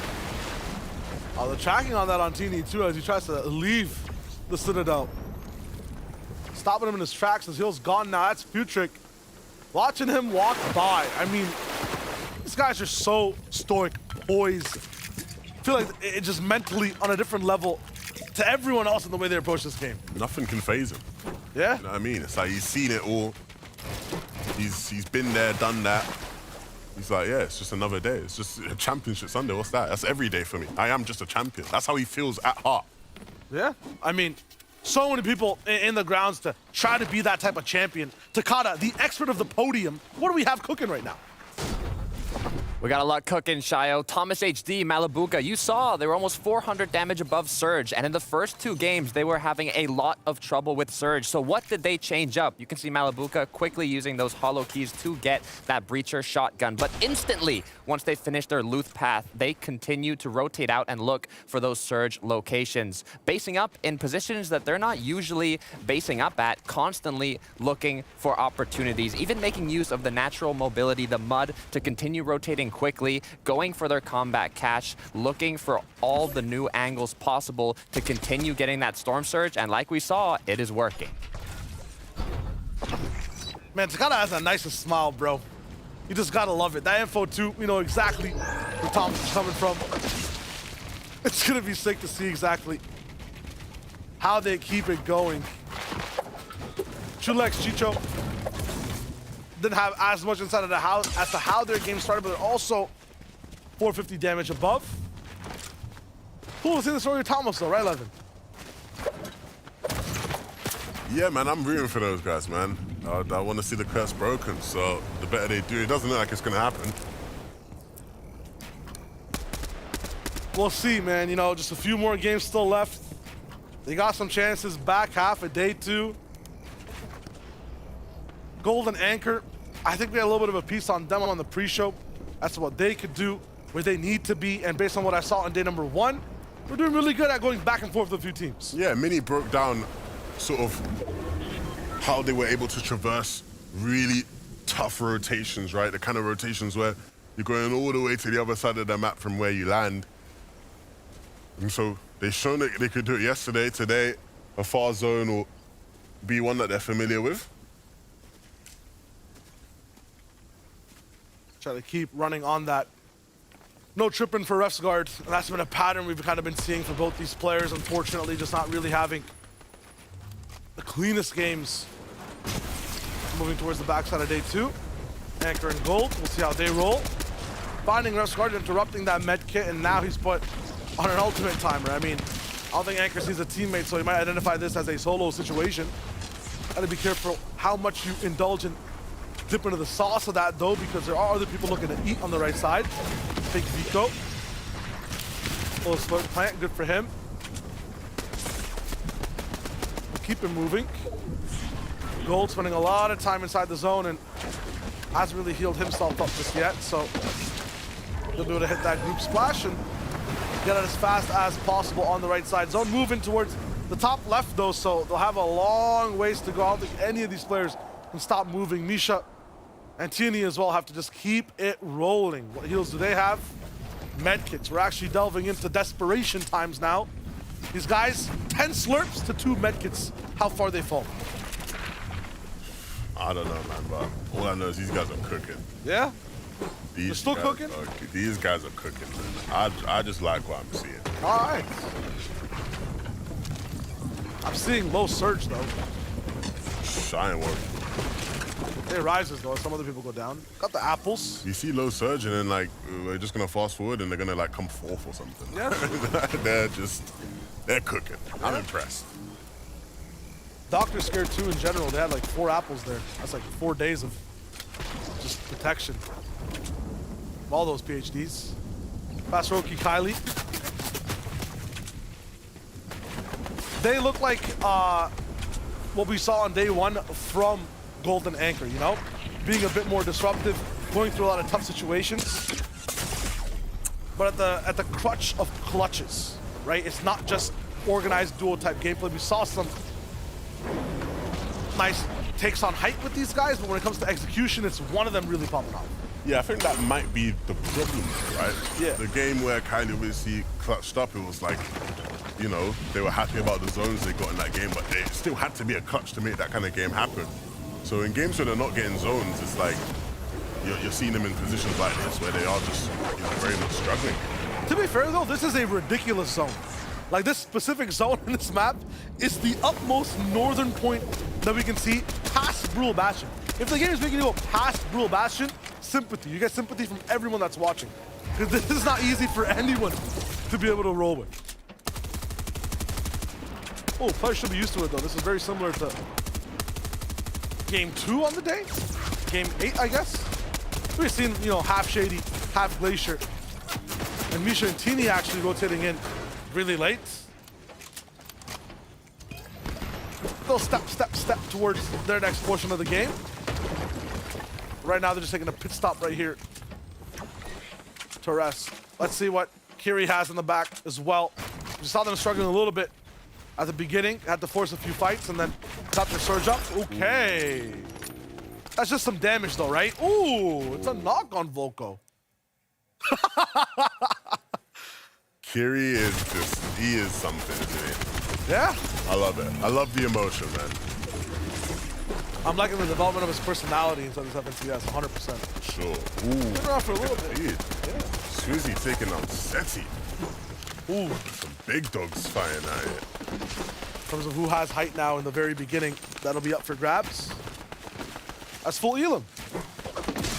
Maybe just a knock. We'll see if he's going to be able to get back up. Cammy's running there. We just saw Cammy right in front of us. Rotating in front of Swizzy and... Yeah, so it looks like it is just going to be a Cammy solo game for this one, but if we're being quite frank, what he's got to work with in this endgame is not the most fruitful, to say the least, so we'll see what Cammy can cook up. It's not even an end game. This is like a game end in terms of the zone. You need like a squad to be able to make it past this one. It's just tough. Inside the ravine, you see chaos. Inside, or just around Swizzy and Putrick. They're in the eye of the hurricane as everyone else forces a fight. That zone pool is a savior as well. For all these guys that are beneath the glacier, it means that they do not have to worry about spending the last few mats they have to try and get up. I mean, all these guys who are down here are still bad on surge though, so they're using these mats to fight. Teeny gets a lot of damage done here and gets a nice little refresh on a lot of his wood. This is what I was talking about, man. They'll be down on surge or low on surge and then boom, 300, 400 up, looking in the best position in the game. There's no cost for them though, right? If Thomas is in that position, he loses Malibuka. If Cammy's in that position as he is in this game, Seti goes down, right? Refsguard rotating, bad on surge, Tripper goes away. Misha, Tini are always up side by side. They find a way to stick with each other through these games, and that is not easy at all. We know what it is. One guy's a shooter, other's a splasher. Right now it's time for them to synergize. Swizzy, Putrick, we're in the middle of all of this. Now they have to move. It feels like they make it impossible for themselves every time on rotation on purpose. Maybe just to warm up, to get active. Now they're going, all muddy, sliding up these ramps, and they make it look perfect. That is a very difficult rotation done just flawlessly. Yeah, and even maybe looking potentially to go back down as the zone opens up more towards the south of Shady Stilts. But look who it is that falls. It's Putrick that gets caught up in that rotation, and so it leaves Swizzy to his own devices. Thomas, he's not really been able to find much room as a solo here and eventually gets flushed out the lobby. But Swizzy really has a chance to cook as a solo with what he's working with. Materials are looking good. He's got some HP to play around in the zone with if he needs to, and the weaponry is always going to be on point for this duo. Looking really good in this position. Meanwhile, the rest of the server still active in their fights. Vico picking up 2. Total Moneymaker also goes down. Got to focus on what's on the ground, though, as more teams have to elevate. Chicho, Trulex, both alive. That's a good sign. They're together now. Very good sign. Because when they are together in these games, Shayo, magic always seems to happen.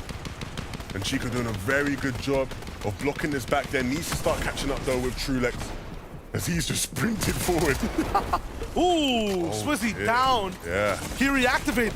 That is huge, because Kiri needs to be doing everything to start recouping points, catching up where possible.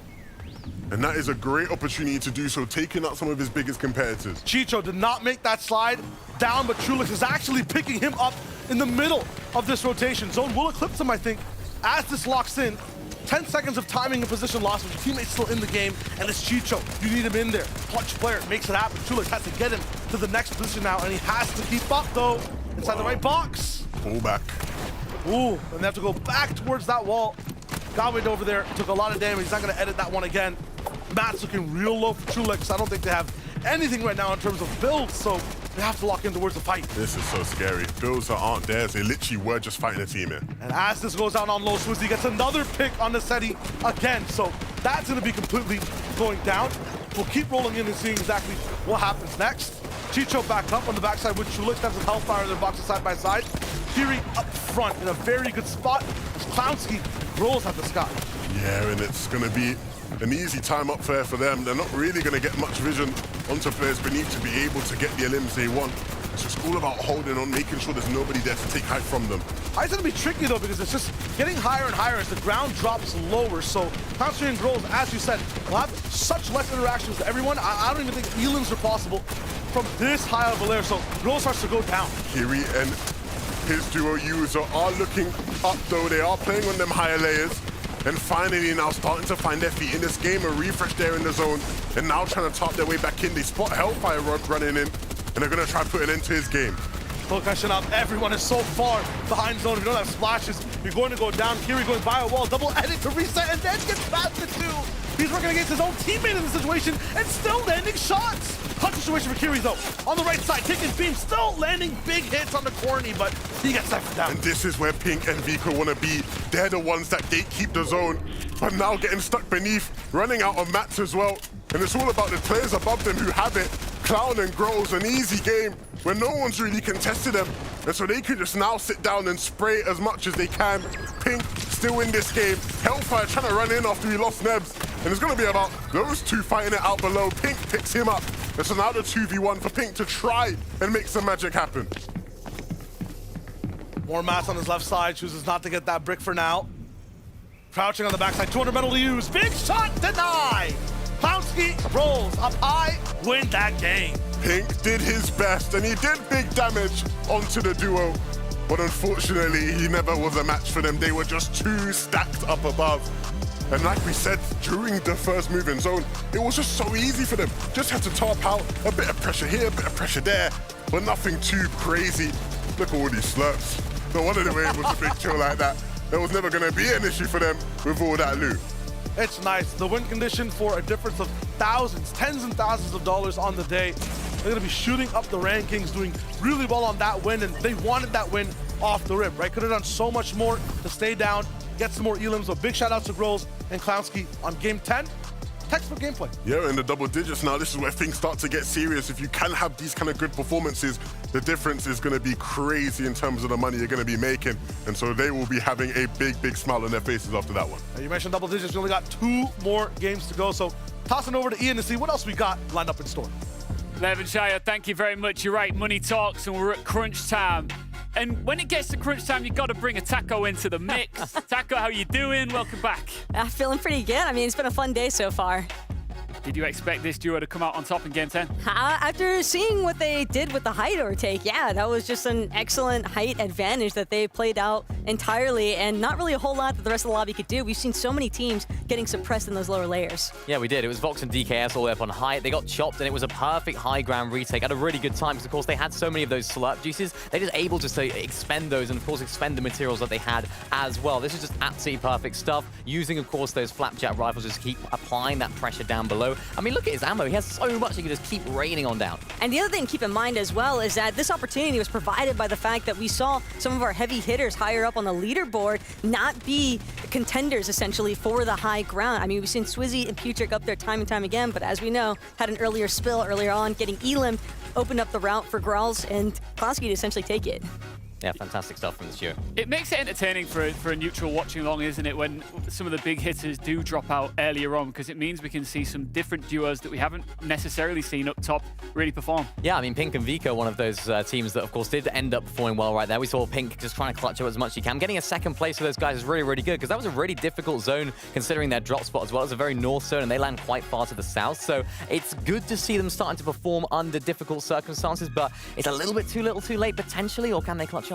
I mean, there's still opportunity, I think, to try and really break into that top 10, and that's the main focus right now for Pink and Vico. They know that they're behind on the day. They knew that it was going to be a difficult circumstance, but the VOD reviewing sure to have helped them out a bit, because here they are in an endgame, and again, it's really just about making it to the endgame and giving them this opportunity to perform, because Pink, even though he lost Vico early on, you have to remember, Vico still had 6 eliminations, which is bound to play a pretty big part into their total point count. And we've seen Pink just clutching up so many times. We've also seen Vico doing it probably more often than Pink. And I think that's what I really like about this duo is both individuals are so solid, are so strong that we often talk about Vico as the guy that's going to clutch up as a solo right there. But Pink's saying, you know what, I got that too.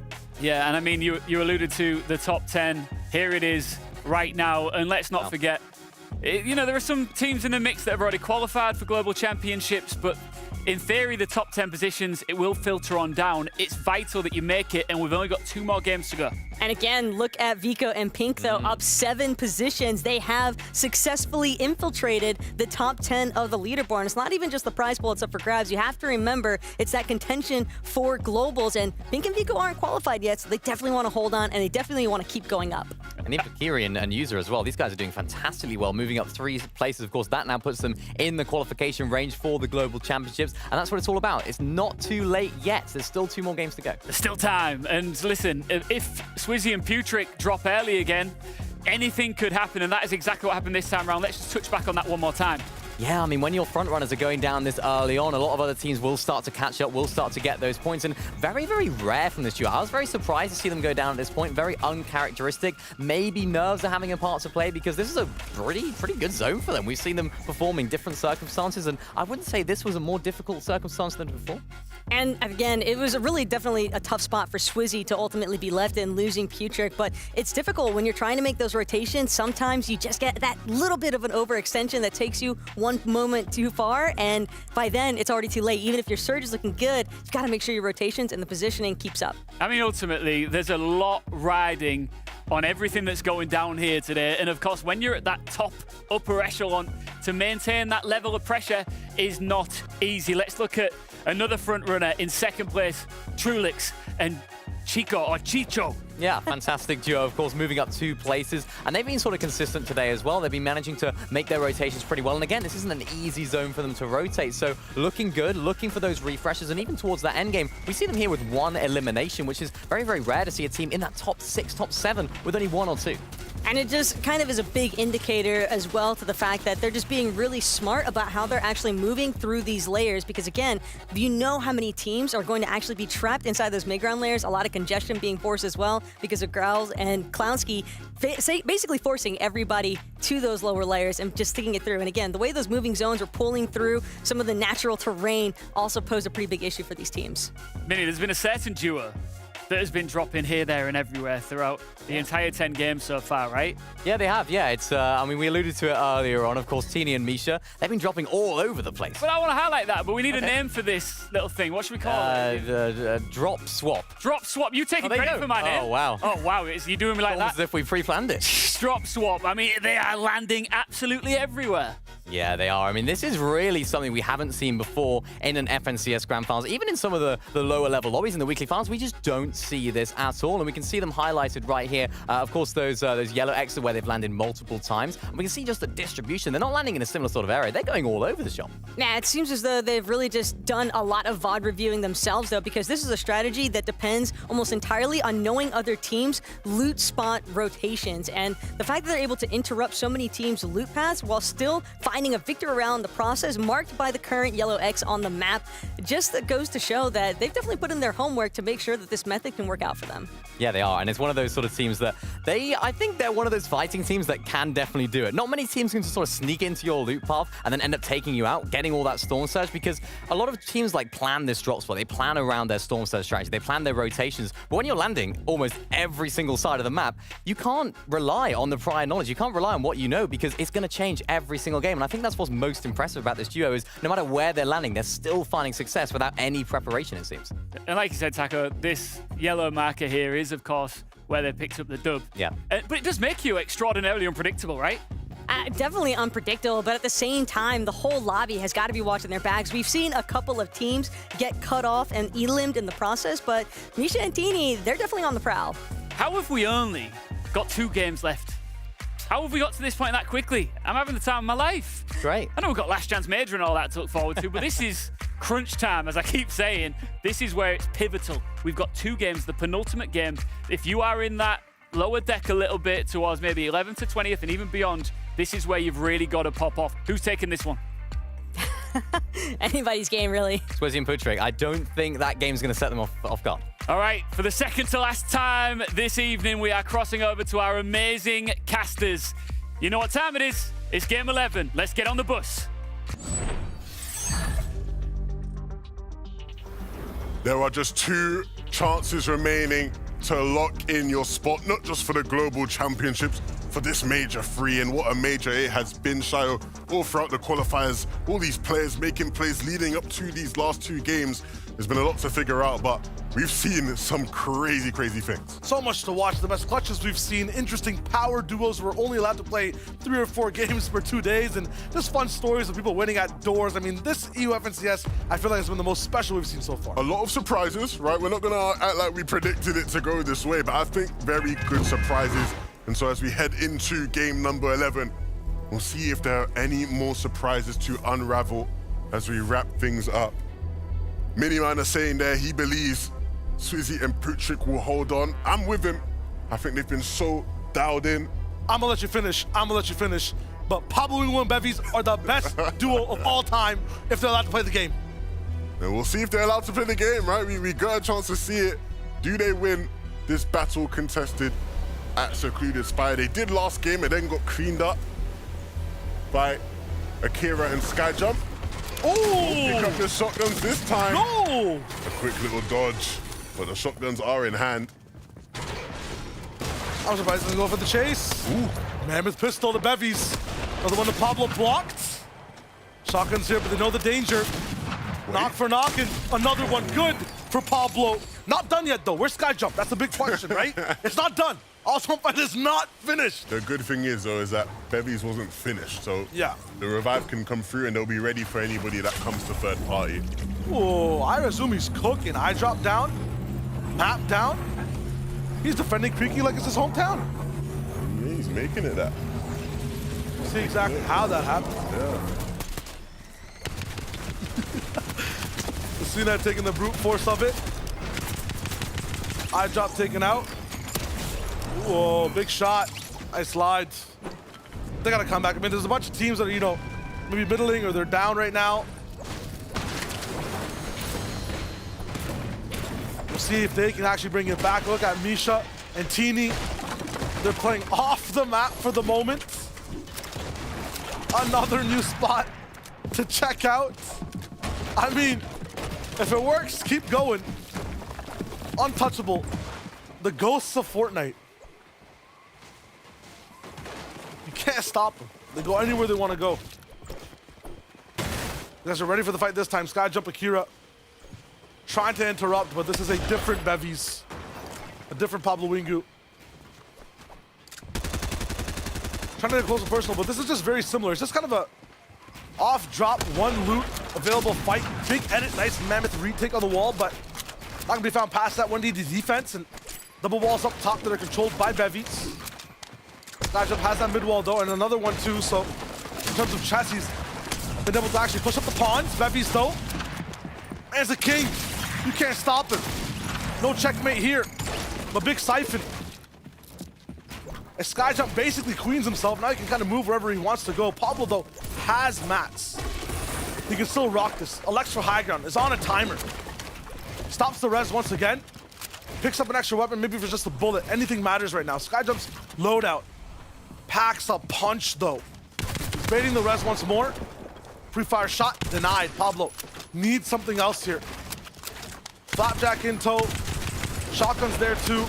Pound for pound, those Skyjump hits harder. Gets the siphon, it's baited out. They are stopped again. Wow. They are the most powerful duo in the lobby when they just get out of secluded spire. Thanos can't get his glove. He doesn't have the stones. It's tough. It is. That's what it is. It's really tough to see because we know what they can do when given a chance to play out games, but Akira and Skyjump are just going to keep on hunting. The duo we've seen nothing from, basically, this day 2. Ken and Uguay. Had some struggles, just about 24 points on the day in total. Was hitting way around town in their lonely laps. It'll be slightly different knowing that Misha's here now and kind of maybe throwing an extra duel over wrench inside the mix. I feel like Skyjump's only purpose is to challenge this off-spawn fight, and then they're gone too. Yeah, beyond that, they've not been able to showcase much of their talents, but still leading the charge, leading the way, showing, I'm sure they're big inspirations to many console grinders out there who aspire to be at the top level.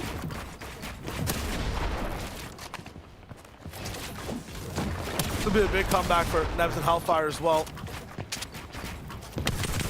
Slightly consistent points on the day. Those top teams are really raking it in though, so if they want to change up their placements where they end up inside these EU finals, gotta make sure that today just goes really well. Quixley Group is just having trouble winning any of these 2v2 fights. Have faced so many different duos, it always ends up in a 2v1. Quixley burning through these materials. Trying his best to stay afloat. As Hellfire, no, it's a 2v1, maybe want to push for it, but so many other factors of other duos coming in and whatnot could be a possibility. You thought we'd stay inside the winter type zone as well. I mean, it's slightly towards this side, but it seems just more right side centric right now, which means a lot of teams will be able to play this game slightly normally. Some more caches will be viable 11 in general, and that's huge for, you know, a moment like game 11. I think the big thing is we're used to seeing Flixie and Grippe doing their best out of Mega City and playing there and doing well, right? Very comfortable at that spot, but obviously not there. Almost like a fish out of water at times, Teeny and Misha. They're always up to something, aren't they? Always up to something. I think a fine line between life and demise. But they're good for now. Ooh. Kid and Deox see him coming. He's gonna just crack open that med mist and make sure he's ready for this fight. They want this. This is nice for them. And they've won this fight yesterday and many times before, so let's go for it. Deox really good at prepped fights. You know, sneaking around, getting that one free shot, making a fight in their favor. So when they don't get that, yeah, it's not gonna be the best fight for them to take. Gonna back up first, make the zone work in their favor. Jakey down, Savage in the box, Vidil traded. What's going on in this fight? That's a big question that we'll ask in just a moment. Robot Axe Force looks like everyone's kind of losing a little bit of the patience of slower fights. and maybe even losing their balance. Savage is going to be tracked. I don't think he has any mats. Big mammoth shot. I mean, this guy just doesn't miss. And so consistent in shooting when he's able to get fights. I think the biggest trouble for this team is finding a duo that's willing to have a fight like this, having the room to have a fight like this. It's mainly just been Savage, Vidil, and Archie who's had a chance to actually deal with. If he doesn't find these players earlier on, I feel like these guys struggle with that surge, but in this game at least, they'll be unable to keep going, do what they need to do. On the other side of things, Vortex, Belusi, we've seen lots of high towers work in Belusi's favor in the earlier day one. Anytime it's a fight, Belusi usually goes down early. We're left to see Vortex do a few clutches. I think game 3 of day 1 was like that. Hopefully that's not what it's like in this one. A fight's not totally needed right here. You could just disengage it right beside zone. Yeah, and I think they've opted to do it. Looks like it's gone that way. Still need to be careful though, because free damage will always be taken when given the opportunity. Some teams rifting out of the jungle area now in towards Mega City.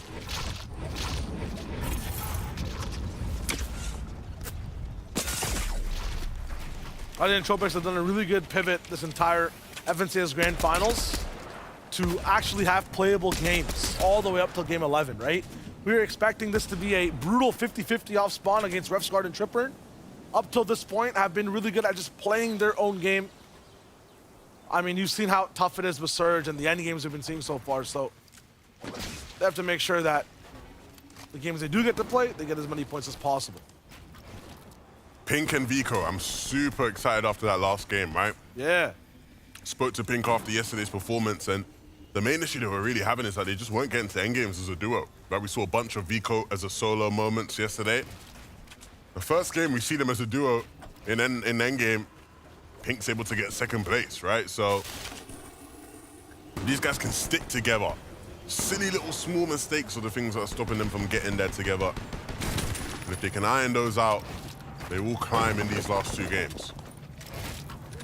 This is a zone that works better for them too, so I feel like might be time for them to just lock it in. Get at least 3 good games under their belts. 1 already happened and 2 more are yet to go. Game 11 of EU Grand Finals.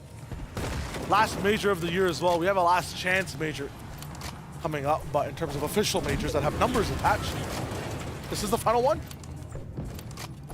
Of course, last chance major is going to be crazy as well. Very, very loud. There'll be a lot of teams who you're watching on your screen here today that won't quite be able to get the job done to make it to globals, and so will be forced to play in that last chance major.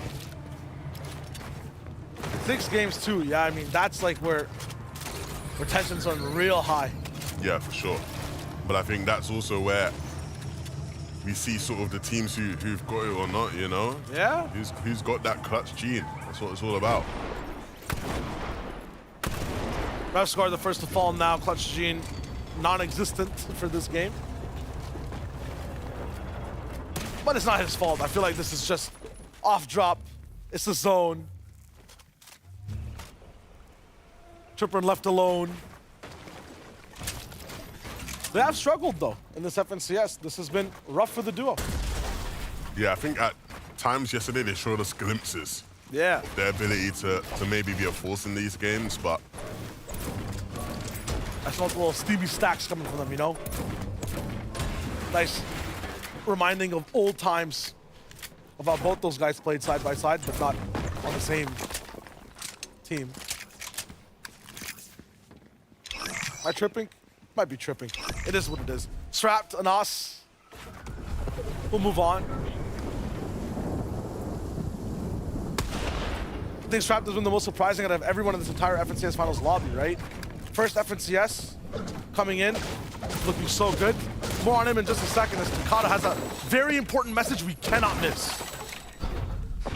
Thanks, Shai. We're taking a look at Cammy and Seti. You saw during this moment of the match, they were still in Frenzy Field. So what do they do to get there? Starting off, making use of that double person under the capture point to capture it quicker due to recent changes, and then going for those drones, which actually got them some slap splashes that they're going to use later on in the match. Now, they started going for the regular Storm Surge route after upgrading or purchasing one of the Mammoth pistols, actually dropping their AR for it. But as they were en route to the regular Storm Surge path, they saw that there was already a duo based up on a ridge that they go to, so they decided to go right back to their POI and get Surge from where they started from.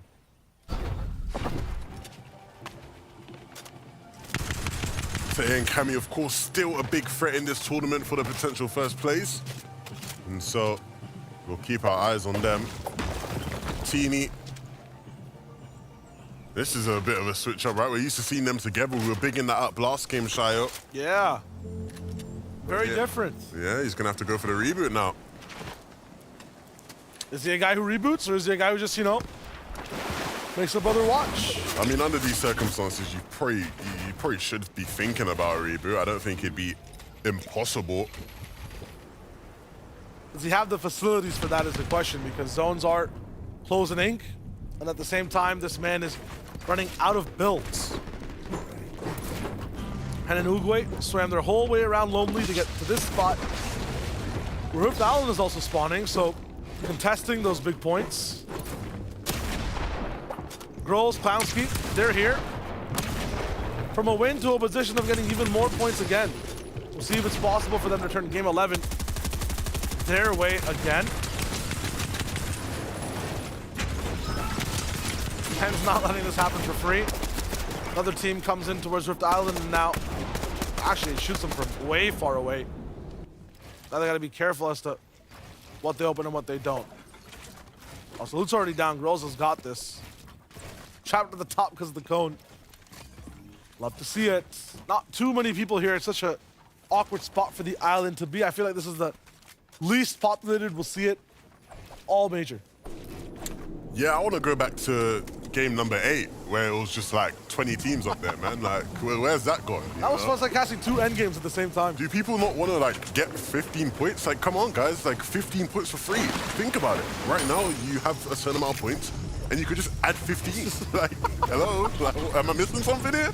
You need a megaphone inside the game. Oh, they do not want to give me that power. They do not want to give me that power. Look at this zone all the way in the southeast. Kinjitsu crossing vibes. Barely anybody in it. Literally about 4 teams operating in the zone at the moment. The rest of the lobby all have to make their way to that safe zone within a matter of minutes. If I'm Roban, I'm so happy. And he's exactly where he's supposed to be. Inside the crossing, looking for any tag that he can find. Should be so good on Surge, but some opportunities missed. Mammoth Pistol not connecting just yet. This is the first time we're gonna really see these guys have the game come to them. I feel like I'm watching Queasy and Veno from Chapter 2 right here, just chilling on top of Kinjitsu. Everybody having to rotate into you. Big chilling. Don't think we'll see the same endgame greatness from these guys, but who knows, who knows? Never doubt. Needs to be careful, don't want to overpeak. There are players at the gas station looking at you. I think it was Vanyak that was trying to get involved in the action. Teeny is going to look like he's playing this one out as a solo.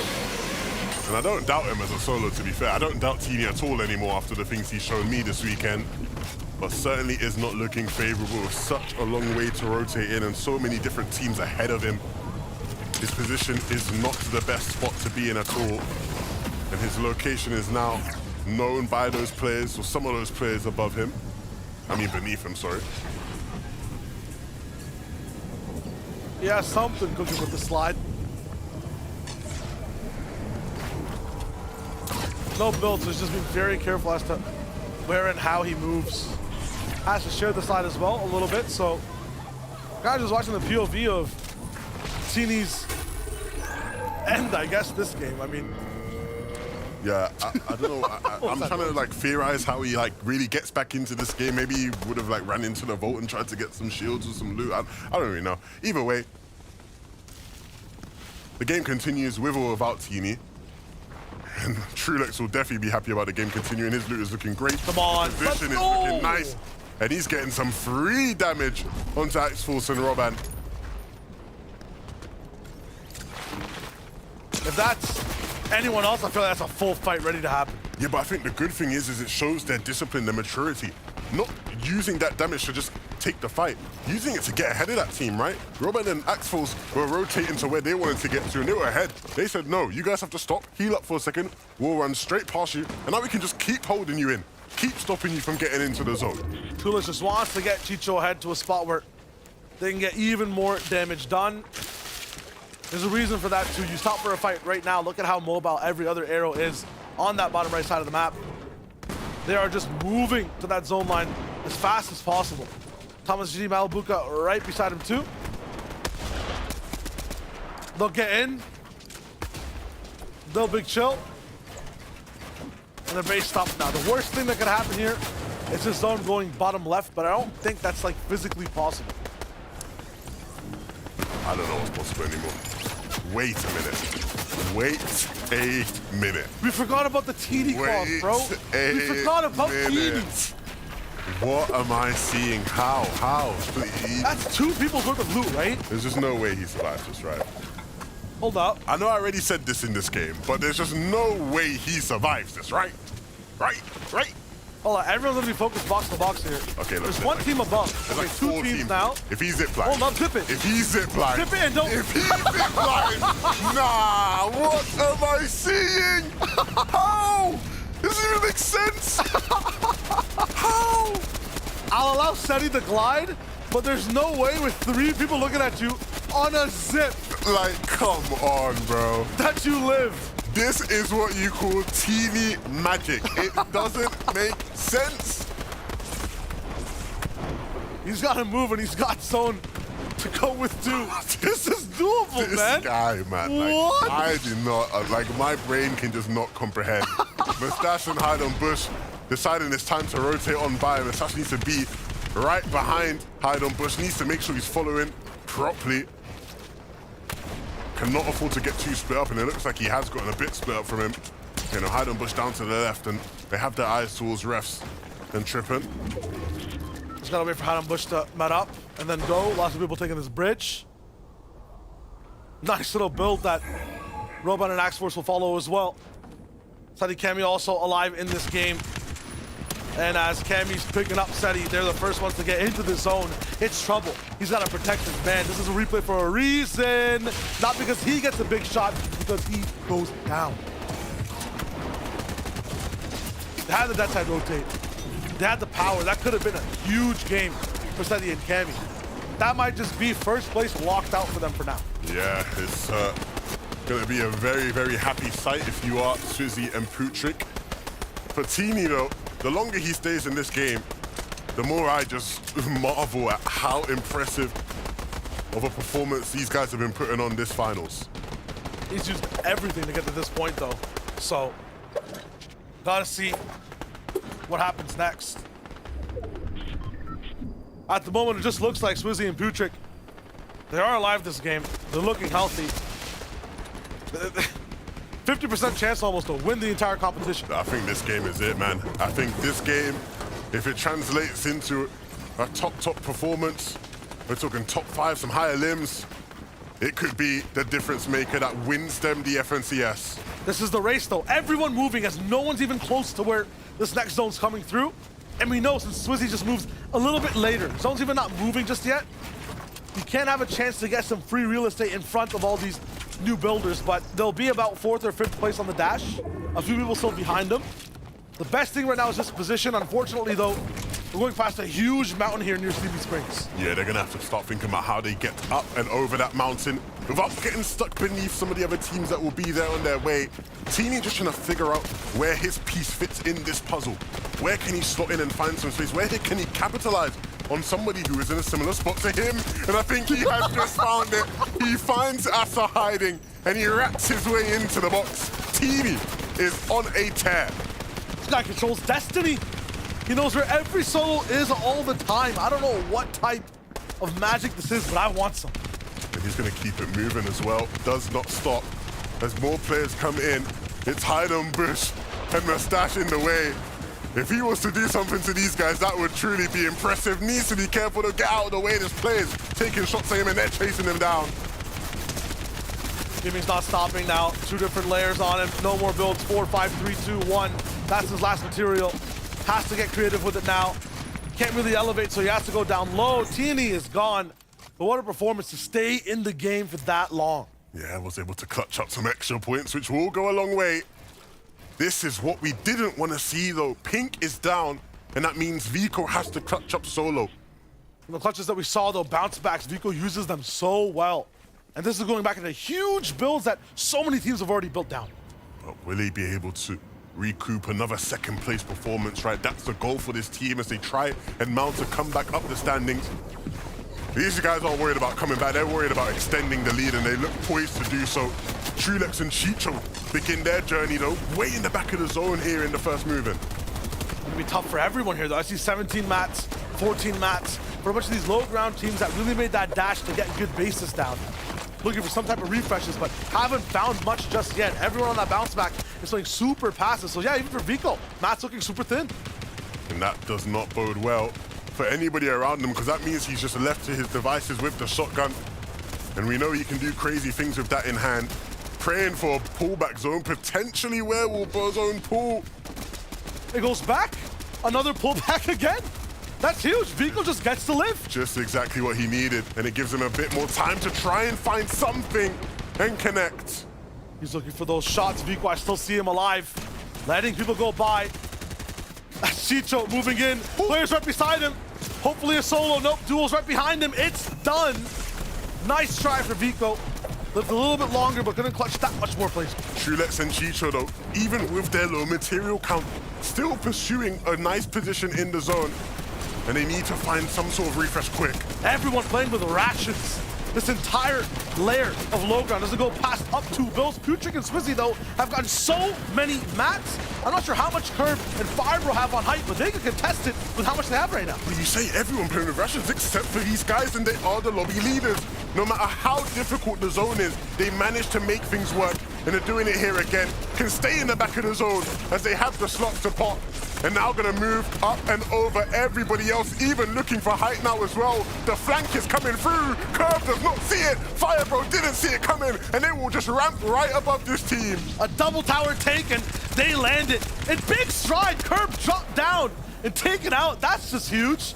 Firebro now, just kind of by himself. Fall damage is his demise. Putrick and Swizzy, that's textbook. They are about to win this game and potentially secure a championship for themselves.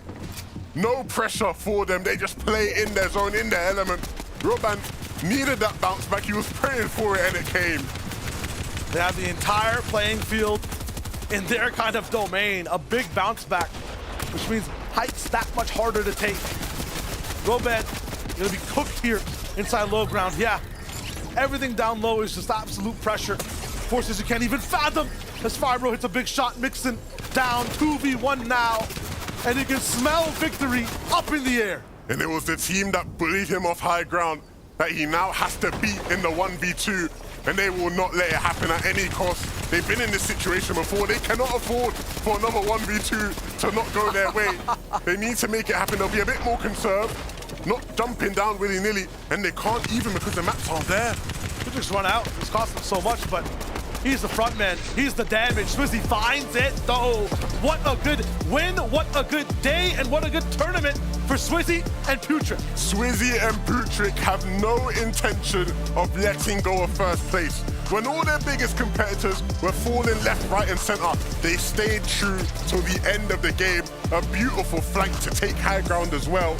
And they deliver on the goods. A big, big win and a big performance from Swizzy, picking up all the limbs towards the end there. Absolutely. Leave it up to consistency. Tune into just the leaderboards. If that's all you were doing right now, your eyes after this game are definitely on Swizzy and Putrick. They're in the limelight. They've got the win under their belts. They're ready for the final game of EU. It's looking so good for these two. Very, very proud of them. When Swizzy burst onto the scene in EU, many people said this is a player with the caliber to be able to win an FNCS. Him and Shamoki couldn't quite get it done. They didn't have the winning formula. But Swizzy now playing with Putrick seems like they have it all understood. It's figured out, and we got to find out more about the tournament. Who else is in contention? Only the desk knows the answer to all these questions. Guys, thank you very much. Swizzy, Putrick, two names that we've been saying all day long. They took that first place position. They wanted to lock it up, throw away the key, and it looks like they've done that, right? Yeah, what a fantastic game for them. Off the back of not the best game 10, that is champions mentality right there. It just shows that they might have got knocked down a little bit from that last game not being their best, but they've come back with aplomb right now. Yeah, you absolutely called it. They were not rattled in the slightest, and the confidence that they had in their strategy for the final zones, in particular, the fact that they went for such a late high take against Curb and Firebro, and that immediate pressure, it again can just be credited towards the fact that they knew they had enough materials, they knew they had the proper resources, and the mythic flapjack as well from Putrick. We've seen it be such a menace towards teams on those lower layers in terms of preventing them from trying to get any sort of reclimb. I mean, look at this from Swizzy as well. You talk about winning. They won it twice, almost. They still had a slurp juice, a med miss, and of course those splashes as well. So even if it did just go to a heal off, they still had it all. You see it in all competitive sports and esports when a team maybe takes a little bit of a shake. It looks like they're about to stumble and fall and they bounce back. That is championship material. For sure. Not only that, but all eyes have been on that secluded Spire drop spot for the longest time because of the fact that it has a vault there. But it might have been Eastern Watch all along that was the real dark force here or dark horse force at least for Swizzy and Putrick, because they've been securing that vault. They've been finding, again, those mythic weapons and the mythic slurps, and it's just been working out so well. Securing vault, securing positions on the leaderboard. Let's take a look at it right now because it is pivotal. It is big time right now going into the final game of the weekend. 653 points. That is mammoth stuff. 207 points ahead of Trulex and Chico. But Trulex and Chico have done a fantastic job of holding that second place spot as well. Even for them, that was a really, really tough rotate, but they keep proving as to why they deserve to be in that top spot. You can see the eliminations haven't been quite as much from this duo. And of course, no victory royales for them, but the consistency from this duo has been so good. And even when they're down bad, they're looking bad on the materials and everything, they still manage to pull something crazy out of the bag. That is such a massive lead, though. I mean, at this point, for Trulex and Chichu, they've really got to try and pull out all the stops if they want to secure. If anything, I think it's mostly setting on ensuring that second place stays intact for them. But so far, like you just mentioned, Minnie, it hasn't come off the back of Victory Royales. It's just been consistent gameplay through placements alone. Now, of course, the top position, the top part of this table, there's still some room for movement in some areas, and that is vital for a lot of our teams that are competing here, because ultimately there are positions up for grabs in the global championships. Now, originally it is the top 10 teams that qualify. Many, of course, some of our teams in the top 10 have already made it to the big dance, so it will drop a little bit further, maybe to around 15th place. We've got to see some teams make some moves here at this part of the table and beyond. Yeah, this is where it all gets real, because for these teams, realistically, they have to be thinking, right, we're going into the last game. We need to try and focus on Global Championship squad. We're not going to be able to get that Axe of Champions, but for teams like Nebs and Hellfire moving up, these guys are very, very aggressive. They're not afraid to take those mid-game fights, and I'm expecting that from them in this game. If they want to move into that top 13, top 12 sort of location as to where they need to be on the leaderboard, they're not too far away right now, but a lot of the times it does just depend on how all the other teams do. If everyone else is getting points, then you need to just up and take over that sort of points. Yeah, for me, it's Pablo Wingo and Bevies. I mean, again, 307 points. Quite a massive comeback story for them here today in day 2 as well, because being at that secluded Spire, having that 50-50 right off spawn, it's definitely a difficult position for them to be in, but we've seen this team acquire such high placements. Realistically, if they're able to find a Victory Royale, that could just be enough for them to make it through. I mean, they deserve it just based on those games they do make it off spawn, because if they can do that more consistently, then yeah, they should be in those global champions. It's roughly around the 16 and 17 mark where you might qualify at this stage. Now, that is roughly, because anything can change, of course, in our final game. One team that jumped up a place again, and it is nice to see them in fantastic form, Vika and Pink. And Vico and Pink, I mean, at this point, I think it's also just trying to climb for some of that prize pool benefit, because Vico, Pink, they've definitely been on a bit of a tear for these last couple of matches, and it is not an easy feat by any means trying to work through these low ground layers. We've seen so many teams essentially just get choke pointed inside of that congestion that's taking place on the low ground, and even in this whole situation, we saw Pink perform. Now, again, seeing Vico perform, it's just about them staying on pace. And they're not qualified to global championships yet. This is a huge, huge, huge performance for them if they can close it out inside of those qualification spots. Because even in that content piece we saw earlier on in the season from Pink, he was saying last season, not very good. We didn't qualify to Grands. Even this whole chapter hasn't really been the best for Pink. And Vico hasn't quite found his match in terms of duo partners yet. So I'm really, really happy for these guys. Let's just hope they can close it out in strongly. It's what I love about this tournament, because it's not just all about getting that top spot and that first place position here. Of course, there is value in finishing strongly outside of becoming the finals champion here.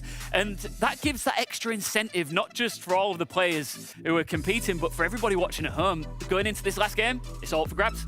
And it's at least as far as 2nd through 10th is concerned, I would say at this point. Because Swizzy and Putrick, I mean, kudos to them. They've done an absolutely fantastic job to put themselves into the position that they currently are today. And it's just been an impressive weekend so far. Yeah, that's what I love about Fortnite. You always have these other storylines to focus on. It's not just about who wins or who loses. It's about who can qualify to this global championship spots. Of course, there is 10 of them up for grabs in this grand final. So keep your eye on those teams that are just on the bubble. All right. This is it. We're getting into the final game. No more tomorrows. Taco, can I just borrow you for a second? I've been using my hands a lot, so I might need some extra digits here, because it's not game 10, it's not game 11, it's game 12 that we're going to. I like that. Thank you very much. Let's do it. Battle Bus, one more time. Welcome to the ultimate finale of one of the most exciting seasons of EU. I'm Shy Wager, joined by 11-2K. This is the last ride of the day of the major of all time. It should be fun to see what goes down. It has been a long season, but one we have thoroughly enjoyed, and one that has provided so many great moments, and for it to all culminate into this final game here. I know the players will be nervous heading into this last game, but I'm feeling a bit nervous now. I usually don't get nervous, but I'm starting to get a little bit shaky, you know what I mean? A little bit right. It's when you know exactly what's supposed to happen, but you're not sure what might go wrong. And that's the exact circumstance of this game. Swizzy, Putrick in first place, but so many, 2 top contenders actually, nearby who could take their title. Yeah, the potential to see a player come from another region where he's been dominant and come to EU and be dominant, unprecedented levels of success. And we'll see that all conclude here after game number 12. Will it be Swizzy and Putrick to hold on? I think many people would expect that to be the case, with such a lead coming into the last game and with such a locked-in game plan that seems so ironclad. Many people will expect them to continue, but so much all across the map, Shayo, that still has to be concluded. Yeah, you talk about Swizzy, you talk about half the people in the top 10, how their game is played is dictated by one fight that happens every single game off spawn. It's the Spire, and we tune back in, and I do not see contestation. I repeat, the first time this FNCS, I do not see contestation. There's no Pablo Wingu, there's no bevies, there's not even a disconnect. There's 50 duels in the lobby. They've chosen to disengage and go to a completely different spot. That is interesting. Look where they are, playing it safe.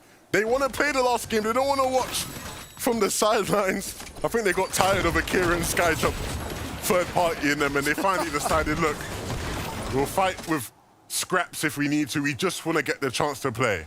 Are they going to play, or are they just going to live for a little while? Because for them to play, they need power. Are they going to live, or are they going to just survive, right? You know, truly, living, you sort of got options when you're living. Yeah. When you're living in life, you got options. But these guys, it's going to be all about surviving in this lobby. A scrap loot path, and a new loot path being uncovered for Teamy and Misha. Another game where they switch up where they're landing, west of the Shattered Slabs area. Watch Misha just be like a developer who's coding in random buildings and just dropping at them. Game after game after game. That's what it looks like every single time. It's crazy. I drop map, a spawn fight that doesn't really go their way. A lot of the times, it's Irazumi, I believe, is on the other side of this. Him and CNET have been taking really good trades, actually, in 2v2s.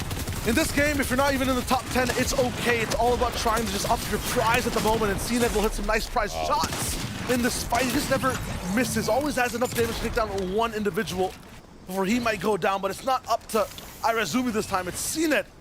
He needs to clutch this one out, and he has all the utility and loot to get back up in HP. Does he have the time is a question. Yeah, he doesn't get time to get the big pot off, and I think it is a result of him. Oh, okay, maybe I'm just gonna let him have it. Yeah, he will. He will be able to pop it, and maybe even get some of the med mist off as well.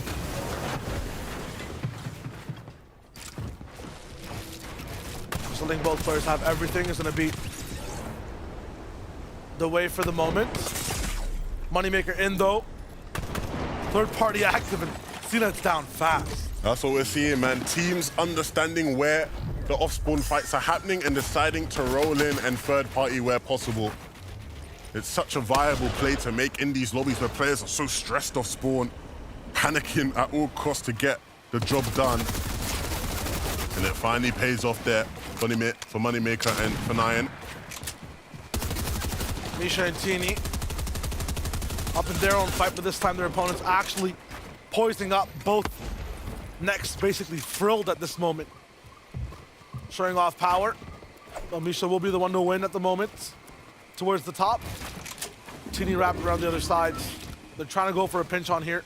And this is their game plan, right? Go for these fights. See them all the way through. Some time for Tini, but he misses the mammoth shot, and the spray afterwards doesn't land too much in terms of damage. One player losing a little bit of his shield, but past that, I mean, I feel like they're on the back end of this one. They didn't really get a good trade. Yeah, this isn't gonna be a spot they drop out again.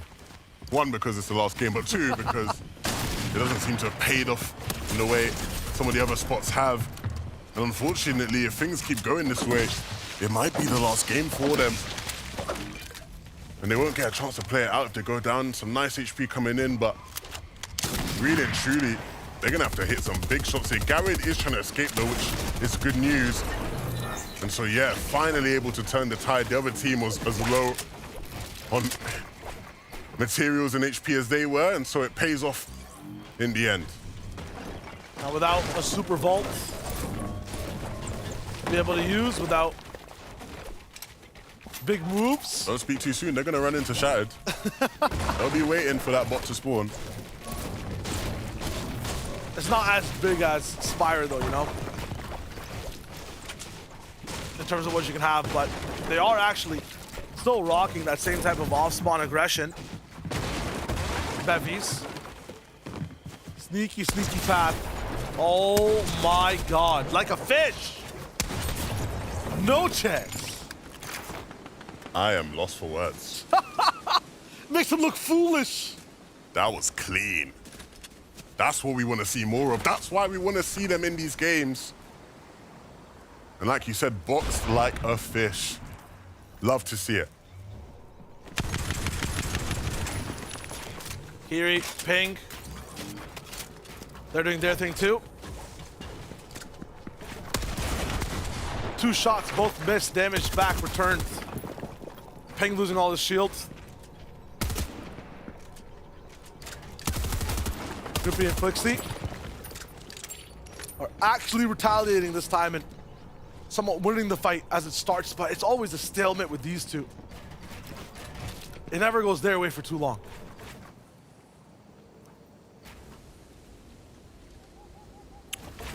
Archie and Jakey Fan have been ever present in this area of the map of spawn, causing issues for a couple of different teams. I saw some beef on the timeline between Archie and Vidal and Savage, yeah. Our fan favorites heading at it, you know. It's painful to see, and this will be painful for Archie to be dealt with. It's been Jakey Fan that's typically been the one doing the clutching for this duo this season. And so Archie with their FNCS on the line, doing everything he can to make this work and even going for the revive. Will they let it happen though? Here's Kef coming for him, and so decides to ward him off with a nice little shot there, and will go right back in for the revive. I think that should be enough for him to get it confirmed. More pressure coming in. Is he just gonna stick it though? Looks like it. And finally opting to just stick it right to him. Archie not playing no games right now. How many times do you have to tell one person to leave is the question. It sounds like he's coming right back. What on earth am I watching, man? Kev, it's just that annoying fly on the wall, you know? You keep swatting it away, it just comes right back. Newspaper doesn't work. You go to the fly swatter, it doesn't work. Throw the couch. Throw the whole Just throw the whole couch. That's what Archie does. That last shot, huge. This fight, 40 minutes. Give it 40 minutes, it'll finish. Yeah, it feels that way at times, right? Usually in Kiryu, they'll want to get it done a lot sooner than that. You'd assume that this final game will be a bit tighter too in terms of every single player trying their best to stay alive and go for that placement, but a lot of people doing their last-ditch effort at switching a few drops, maybe going for fights instead of really tracking that surge. And we see the lobby that has 91 people drop to 76. Well, yeah, look, it's the final game. Desperation has fully kicked in for all these different teams. No more, hopium and copium to get you by in these games. You just have to do something. And ultimately, in this case, a lot of the time, it is just taking a fight you wouldn't necessarily take or just completely switching up the way you're looting and where you're looting. Gotta make sure if things go right, at least you still play the same. Even if you're making rash decisions, make sure your shots land within those rash decisions, because once you switch up the whole play style, that's when things start to go really bad in terms of even staying composed to land a few shots. Swizzy, unless he finds like a insta medkit on the ground, there's no chance he lives that one. Our first place team in a spot of doom. Will their lead be enough is kind of just a question at this point, because Butrick, this 2v1 is going to be nigh difficult. Hold on. Wait, he's cooking. 1 HP. No chance. If he had time, If he had time. 321 points in theory. That's the number we're sort of looking at from him. Oh, 600. I forgot yesterday. We got to add yesterday's points. I did forget. That's on me. So, a lot of points still separating them. And so it would have to be a massive game, an absolutely massive game from Trulex to be able to come back on that one for sure. It's not the most likely of things, but yeah, I think for the most part, it is going to be that race for points to catch up and get to a different point in the leaderboard. In any case, though, for the last time this season, get out your pen and pad because we got Takata to fill us in. You were talking about a race for points, Levin. This is a race to global championships as Pablo Wingu and his duo partner Bevies, after contesting Skydude and Shakos every single match at the Spire, have decided to make a change in the last match, being in the 15th spot, just very close to the borderline of the global championships. They decided to drop in a completely new location, west of Friendly Fields, out in the open, changing up their drop spot and playing for that qual. Noted.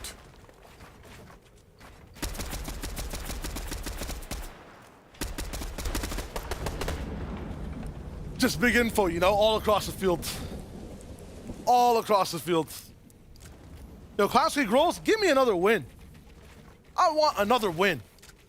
Hey, that would be very helpful for them in their pursuit to secure some more points. Climb, of course, they want to be at the Global Championships, and that win they got earlier today certainly has put them in a position to be there. One clutch for Kylie, and then after that, a few cool plays. He wants to still see that first place, just another win, hopefully. Yeah. Kylie and for Strokey, I think a lot of the time it's just guaranteed entertainment with these two. Yeah. So I'm always going to be rooting for them to make it deep in games, show us what they can do.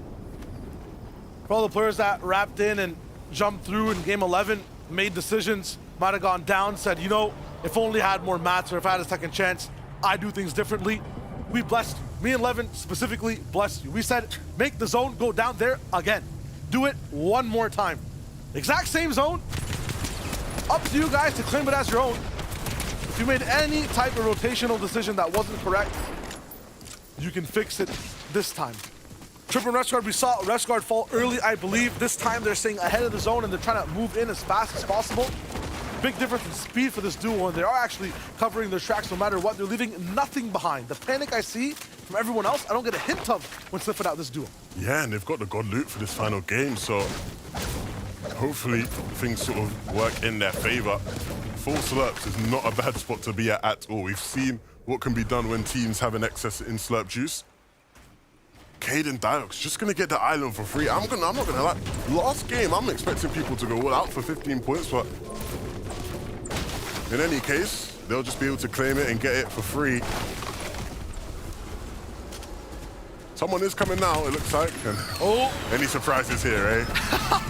Not at all, but they will miss out because, again, Cade and Diox can just claim it a lot faster now after the recent update. So Pablo Ingra and Bevy's efforts to get up here will be in vain. All that they get out of this now is just a fight and the slurps, which they will be happy with because it's the loot he's working with. It's not the best, to say the least. Cade's not happy to give it up. They're actually dropping right in. Pablo Ingra, lots of pressure to work with. Bevy's shot down, running away, and no chance. Both players taken out in an instant. That is tough. We're too late to be able to actually contest the flag being captured, and then once they get out there, wiped out from the lobby, an end to their FNCS run. But what an end it's been. Big claps for that duo because they provided us with plenty of entertainment across this weekend. In the few games we got to see them play, they certainly were fun to watch. Won't be seeing that aggression this time. Kiri might be the one to actually channel that and keep it going. But he also needs to see the back half of an end game as well. We'll tune in across the map to another duo. Chicho. Do I see a Trulix? Yes, he is alive as well. They're both cooking side by side.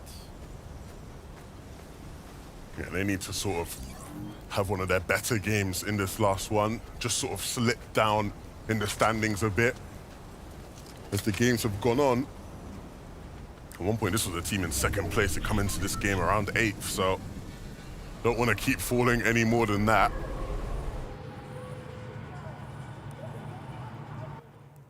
That's just on day 2 as well. They're pretty high up in the standings when it comes to contesting for that first place. I think they're the ones who might be just 200 points behind. We're gonna check on that. Thomas HD, Malabuka. If there's a game for the classic, for the dominance, the damage, the run back, it's this one. Because there are no more, first of all. But second of all, they're also in a really good spot inside Mega City. Science Nazi, I just like the consistency we saw earlier on in the games today and later in the back half of games yesterday. A few clicks and a few more, hopefully. In this one, is top 10 is still what's needed for that global championship. Yeah, just to correct, yeah, I was wrong earlier. I was looking at fake leaderboards. Fake leaderboard, it's fine. I got the real one now. And we have it up there on the screens as well. Yeah, Trulix and Chicho, actually, like you said, the team that is second in that race, far ahead of everybody else. It looks completely untouchable to get to that first place spot. I mean, yes. 200 points. It's just not happening. It's just not happening. And that's just a testament to how good Swizzy and Putrick have been. Multi-region champion. Not a bad thing to add to your name. It's very true. Swizzy Putrick did such good work. You have to love it when it's an FNCS and the winner is, like, you know, in that last game on that lap. At the same time, it's a little bit troublesome, like, when they're down. But to get 2 different regions is just crazy. To do it in EU is just that much more victorious. A very hard region to claim as your own. And they've done it in one of the most dominant fashions we've seen in a long time. Replay of this fight that we just saw. Volko, I'm an artist. A little bit of mid-game kerfuffles all around. That's just gonna be tough. You know, favorite teams we're looking at, just talking about moments ago, to do well, getting taken out.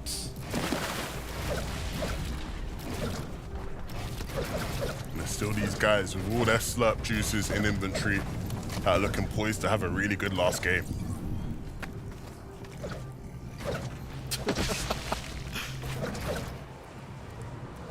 Up as a duo is the most important thing. The Mega City endgames, hot or not? Super hot, man. Yeah? Yeah. For why? You like the in and out in the buildings? Yeah.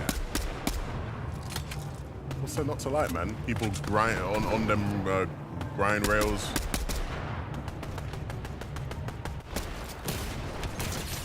Fun. Yeah. Alfire Nev's also seeing a game here. Kind of nice. You're in this position, I feel like the sweat is pouring, right? Like, every elim, every box, you might be trying to stay chill, but last game efforts, yes, every elimination worth thousands of dollars. You're getting some, you're getting the refresh. Does it click in now, or is it more so when the end game starts where the hands start to get shaky? I think all throughout this game, people would have been shaken, to be fair. But a lot of these players have the experience of being in a final where, again, you just have to lock in. Can't allow outside factors to start to influence your gameplay. We're getting sparse in this game too. 54 people alive. We talked about fly swatting at the start. Might have just been like a metaphor for the whole game. Is this the Vanya Classic? Is that what's happening now? I've been waiting for it, man.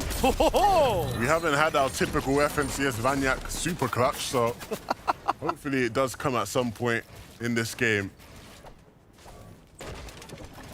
Of course, Vanyak is a player we'll be seeing at the Global Championships, right? Qualified last major, so even though he might have been a bit more quiet here in Major 3, I'm sure he'll start to heat up towards Copenhagen.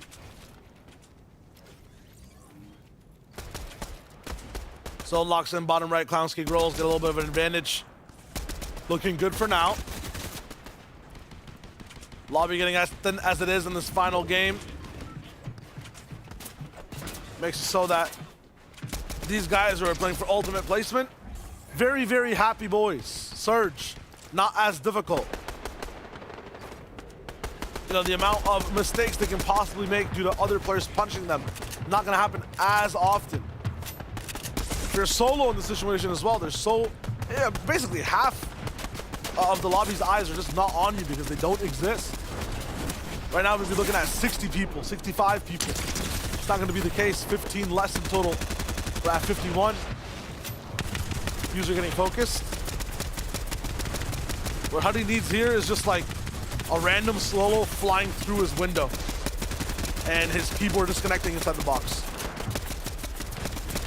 Yeah, we've seen solos make things happen in these kind of zones, as difficult as it looks to traverse and deal with.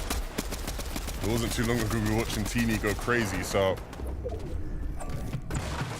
Bosnasian Pro just had a long rotation to make, and they'll look to pick up a refresh before the rotation is made, unfortunately. Big return damage onto Snazy. We'll just force them to chill for a bit. He's like, how do you hit that shot? That looked free for me. Like, that's not fair, man. A bit of a heat check, a bit of a heat check. But you need those sometimes to humble you as you head towards the end game.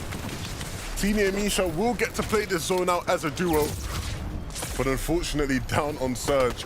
And so I think we all know what that means a lot of the time with this team. Hopefully they will make that decision, though. They're sort of sitting around waiting. You ain't got heals to outlast this. You just got to jump in the box, my friends. It's what you've been so good at all weekend long. Need some magic. Here goes Teeny. Essentially just a solo clutch. Misha's trying to keep up. 126. Is he going to commit? Yes, from the bottom. These angles. It's crazy. He sees both. And he picks them up. Wow.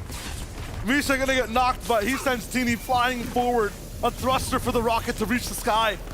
Teeny is moving. These are monumental shifts in the leaderboard. He's taking out people in front of him, behind him, are not gonna be able to catch up. And he is just zooming through everyone. 57 mats to work with. Just getting in a little bit of the backside of zone. That's huge. Huddy, med mist, he's soloing too. How far can he take his run? That's the question. It's all about finding the right layer now. 2 different duos fighting on the bottom one, 6 different ones based up on this one, so it might just be the better option. Zone stops here. It's another max pull for the whole server, though. Brown arrows on the minimap start to move forward, get their first flight on site. After that, Teeny still in the driver's seat. These rotations were already stressed, Shayo. And so for now, these players having to move even further, again, it is going to look real rough for some guys as we head towards that temp zone. He chooses the right side, had a lot of info on the left, says, nah, it's just a bit too much. Some zone damage taken, still has about 7-8 seconds to spend in the storm. Nothing for shields, nothing for Matt. He's used so much to get to this point. Just has weapons on his back to use. Anyone looking at him now can hit him in the head. That's a mammoth to the noggin. He's down, Mixon stops him. Tripping though. Earlier we were watching him. He had all the slurps in the world, the best loot in the game, and now he's a backside solo player, just trying to find any sort of leg room, but there's none there for him. For Strokey in a very similar spot, but higher elevation.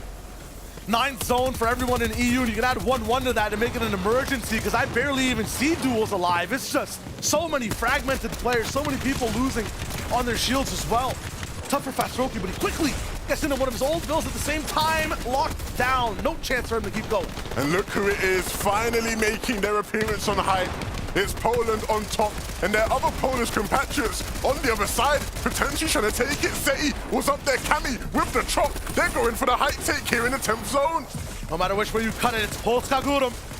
And these guys are both fighting for it. No one in control just yet. Cami, he's there, connected as well. And they have just a few mats to keep it going for now, but we will run out of gas soon. Skydoom from the backside with Shakos is in the jungle. Pinglamash to his roots on where he first started to drop when he played in EU. And he boxed up just for now. Last slurp pop, it's time to go crazy in the zone. This is exactly what he needed. That slurp gives him the space, but unfortunately this player's watching him. Chari now just has to fend off without Geras by his side. And he's desperately tiptoeing around these builds. He knows there's a team's duos all around him. But which one does he pick to fight?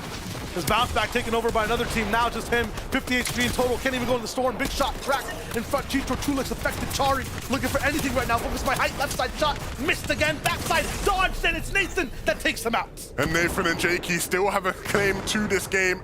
Tulix is down on low. Chicho way up above. Cami and Seti starting to make the drop down to close out the game. Pass position, no control, no mats, and no home as he gets evicted. Chicho on the backside has the med missed. No time left now. One solo on his right. Does he have the tools to get into the walls? Not just yet. They're made of brick, and he has no stone in terms of aim to be able to hit that one. It's just too fast to be able to use. Now towards the end, Seti, Cami looking to actually take this one home. A few more shots locked in the zone. It's them for Game 12's win. Polska Gurum, Poland on top. 2 of the best Polish teams battling it out on height in this final game. A flavor of what we had seen earlier in the qualifying weeks, all throughout this season. And it's Cami and Seti, the OG Polish duo, that come out on top of it. And a big win in this final game from a team who I think many people expected to be playing like this all day long. That leaderboard has to be just like sand, shifting now after that last game. So many top 10 players looking good in terms of placement. Seti and Cami winning at the game with elims. They finally did it after so many games. Yeah, they were looking for height. You know, they had been practicing the timings all season long, and I wondered whether or not it was going to work for them in a grand finals lobby. Clearly it did. Cami on the backside, chopping out the height team. Seti on the front, looking to build up. The formula was perfect. So many nitpicky type of elims from solos and duos playing for placement, and we can't see everything, even with our gorgeous eyes, so we have to toss it to 3 more people who have the brains, the brawn, to break it all down. Guys, thank you very much. And as the dust settles on our final game of the weekend, I can confirm that our FNCS EU Major 3 champions are Swizzy and Putrick. What an incredible weekend it's been for this duo. Wow, wow, wow. Consistency personified. The duo that rocked our world and rocked the lobby too. These guys have shown us really what it means to be champions. Absolutely. No one can be surprised, though, after the performance that they put on throughout this Grand Finals weekend. The fact that they were in that position to begin with, sure, might have been a bit of a shocker, but after watching their gameplay be so consistent throughout so many of these matches, it truly is a well-deserved victory. Yeah, and as we just take a look at some of the highlights from their entire run throughout the whole weekend, it just shows how proficient they've been. Swizzy ending up the weekend with the most solo eliminations, 32 his name, showing that not only have they been dwindling along with the placements and keeping that consistency going, they've also been ramping up the eliminations too. The crazy thing is that I feel like I haven't said two names more this weekend. We couldn't keep them out of our mouths, could we? No, not by any means. And what's even more incredible is that this now makes Swizzy the second multi-regional FNCS champion. Yeah. You had Muzz representing an NA from Oceania, Swizzy now from Asia, having won back in Chapter 2 Season 8, taking the AXA champions here today. And Putrick, this man, his highest ever performance, stemming all the way back to Grand Royale, where he had a 5th place finish, now finds himself as another AXA Champions wielder. Catch you off guard a little bit, Mini? Yes or no? Yeah, a little bit, you know, because this is a new duo going into the season. This is one of those sort of teams that we wouldn't have had on our radar. They didn't actually perform too well in the weekly qualifiers either. They only actually made 1 finals out of the 3 weeks, so it was one of those where it was a definite dark horse, but they've just proved as to why we need to start talking about them more. And it's what makes an FNCS Major Grand Finals so exciting. You never know who's going to claim the Axe of Champions. Well, at least in this particular story, we could see the Cinderella story line up here for Swizzy and Putrick. They had such a dominating lead over the lobby. It was practically impossible, and then it became literally impossible for anybody else to catch up by game number 10, essentially. But even heading into game day number 2, these two were looking to get things started on the right foot. Well, it's a triple whammy for this duo. Of course, they claim the Axe of Champions. They get that spot at the Global Championships. And of course, let's take a look. They got the bag as well. The money talks when it comes to our leaderboard. Here is the top 10. We will reveal very shortly who else has made Global Championships. But $200,000, Mini. Yeah, a huge amount of cash for these guys. Couldn't be more happy for them. And of course, coming over from Asia, performing very, very well when they landed, of course, in the EU region. Swizzy and Shimoki mixing things up for this season. And now it's Swizzy and Putrick showing what they can do. Well deserved at $200,000 right there. Yeah, they're definitely living the lavish life. Yeah, let's just rattle through some of the other teams. Of course, we're celebrating our champions. It'd be rude not to. But moving on down through this leaderboard, there are some very worthy winners of some big cash prizes here. Well, again, it's not even about the cash prize, because cash prize is always nice, don't get me wrong, but the fact is we had so many teams in this top 10 that weren't yet qualified towards that global championship later on this year, and now they find themselves solidifying that position. Trulex, Chicho, a well-deserved endeavor, a well-placed effort. Yeah, really great stuff from this duo. I think a lot of people would have said, you know what, yesterday's zones would have carried them because they had so many of those east side zones, but today, we didn't have as many, and they still kept up the consistency. What a performance over the weekend from these guys. And just, again, showing us that sticking together as a duo for long periods of time does pay off because they've been playing together for so long, and you can see what the results are. Yeah, it's one of the things I've really enjoyed about this experience is seeing how the different duos mesh with each other and the different techniques on display here. Let's take a look at Misha and Tini. Some real key highlight moments for these guys. Easily one of the most unorthodox strategies that we've ever seen in a Grand Finals lobby being utilized by these two throughout the entirety of this weekend. The fact that they chose to utilize more than 6 different drop spot locations and still managed to find themselves solidified this high up in the leaderboard just showcases their overall talent. Yeah, these guys made this FNCS one to remember just because they were switching up so many strategies. And I mentioned it earlier, it's so difficult to play from different drop spots, let alone play different drop spots in a single tournament. They, as you mentioned, Taco, 6 different drop spots, unheard of stuff, but they still made it work. And of course, with the fragging ability of both of these individuals, anything can happen.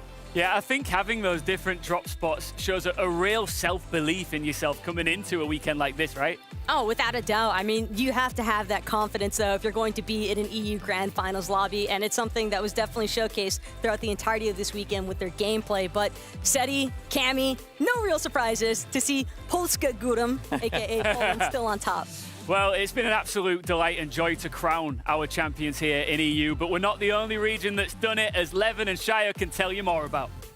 Thank you so much, Ian. Yeah, lots going on all across the world. We just watched it in Europe with Swizzy and Putrick, NA just happening right after 11, but Brazil also coming through afterwards. It's Asia that did wrap up. Yeah, look, very, very big congratulations to Larpex and Bobby for winning over on Asia. Not an easy feat to do, and I'm very excited at the prospect of watching these guys at the Global Championships. There'll be big expectations on them from their region to represent, but I think they can match it. Absolutely, Ocean as well. Jace and Repulse rocked through really, really nice. After that, too, Middle East 11 was also a blast to watch. Yeah, 7-man and Cal Gamer, man. Cal Gamer especially, I've seen hustling for so long all across the board. One of the sort of big names in that region and showing up here in the final major of the year. I mean, all across champions, so much fun to watch FNCS across the globe. Tossing it back to Ian for a little bit more as to what happened today.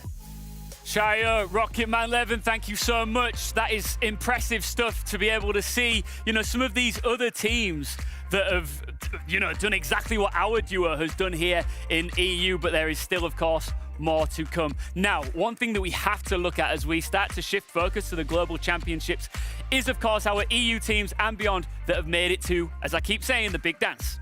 Yeah, definitely a lot of teams that have so far been able to solidify themselves for that Global Championship. Major 1 and Major 2 had a lot of familiar powerhouse names, and Major 3 did not disappoint. Yeah, of course, as the majors went on, we amped up the number of teams that did qualify. And as you can see on your screen right now, Major number 3, we've already started filling out so many names, and you can see so many names that we watched go down today. Of course, we see Kiri, we talked to him, of course, at the beginning of the weekend. They managed to sneak their way in as well. Pink and Vico, so happy for those guys, of course, because those guys, I mean, Pink especially has talked so much about how he hasn't had the best chapter so far, and I'm sure this will be a great way to end the year for them. But look at Grolls and Clownsky right at the very last minute. They were able to just sneak their way into that top of the leaderboard, and I believe it's unfortunately Pablo, Wingo, and Bevies who had to take the sacrifice hit. That's why, that's a prime example how you can never lose faith in a tournament like this. Exactly.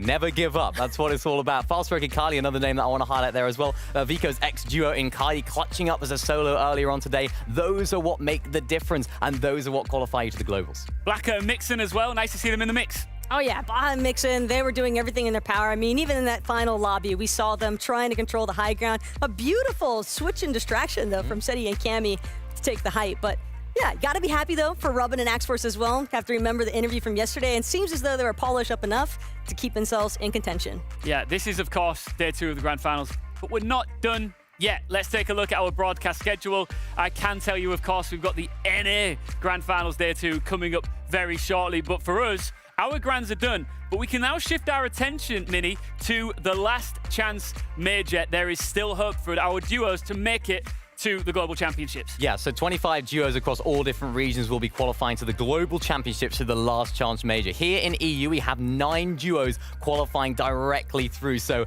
it's going to be electric, it's going to be exciting, and it's going to be very, very interesting. Yeah, so don't worry. If your favorite duo didn't manage to make it in today, they still have that final opportunity to qualify for the Global Championship. Yeah, and Shamanda, if you do make it through, it is into the lower bracket. So you do have a little bit of a disadvantage, but still, you want to be there, of course. And you want to be there too. If you want to get hyped about the last chance major, I reckon this might do it for you. I've lived with kings, stood on my wings, broken my strings, they fell with ease. Swam my tears, soaked in my feet. Now I wanna play, what's it gonna take for them not to underestimate what you see is great. You will never break.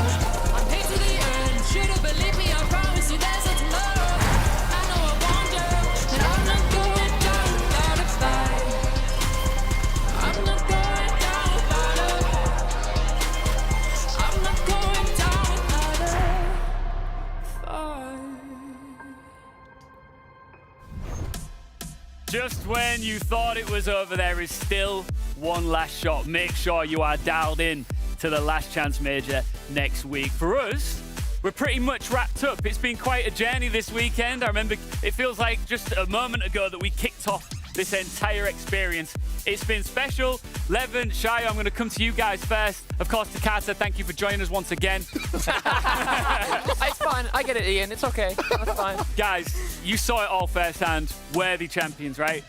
yeah, I guess when you look at the way the day sort of panned out, there wasn't any other team that really had a strategy locked in. A lot of teams sort of going, if I get this zone, I'll do well. If I get that zone, I'll do well. These guys were just locked in no matter what. They made things happen. Worthy champions. Yeah. They're like invisible and loud at the same time, like all the way towards the end of the competition. You weren't really looking at them in day one at all, and then by day two, games are done, like 2 games before the end of the finals. Like, that's crazy. You two had a bit of like a rap battle thing going on. You were both wrong, right? We were both wrong. I was more right.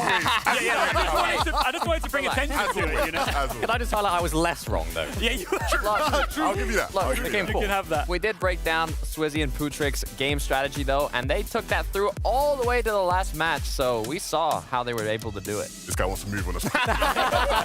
don't even mention it. Taka, highlight moment for you from the weekend? I think it was pretty incredible how a while back Queasy actually gave the shout out to Swizzy being such an underrated player. I don't think Swizzy's going to be underrated any longer. Absolutely. Listen, I just want to say personally, thank you to this amazing team for having me. It's been a pleasure being part of the show for the first time ever. And to the amazing production team behind the scenes as well. Thanks no one for leaving me hanging just now. Remember, the Last Chance Major is coming up, of course. You've got all the NA action still to come tonight, this morning, wherever you are in the world. And from us, thank you very much for having us. We'll see you on the Battle Bus. Beep, beep.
This is the Global Championship.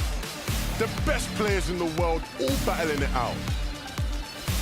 Insane matches already today. These are the moments that make these players championship material. One chance to make it happen, and they take it by force. It is going to be absolutely insane.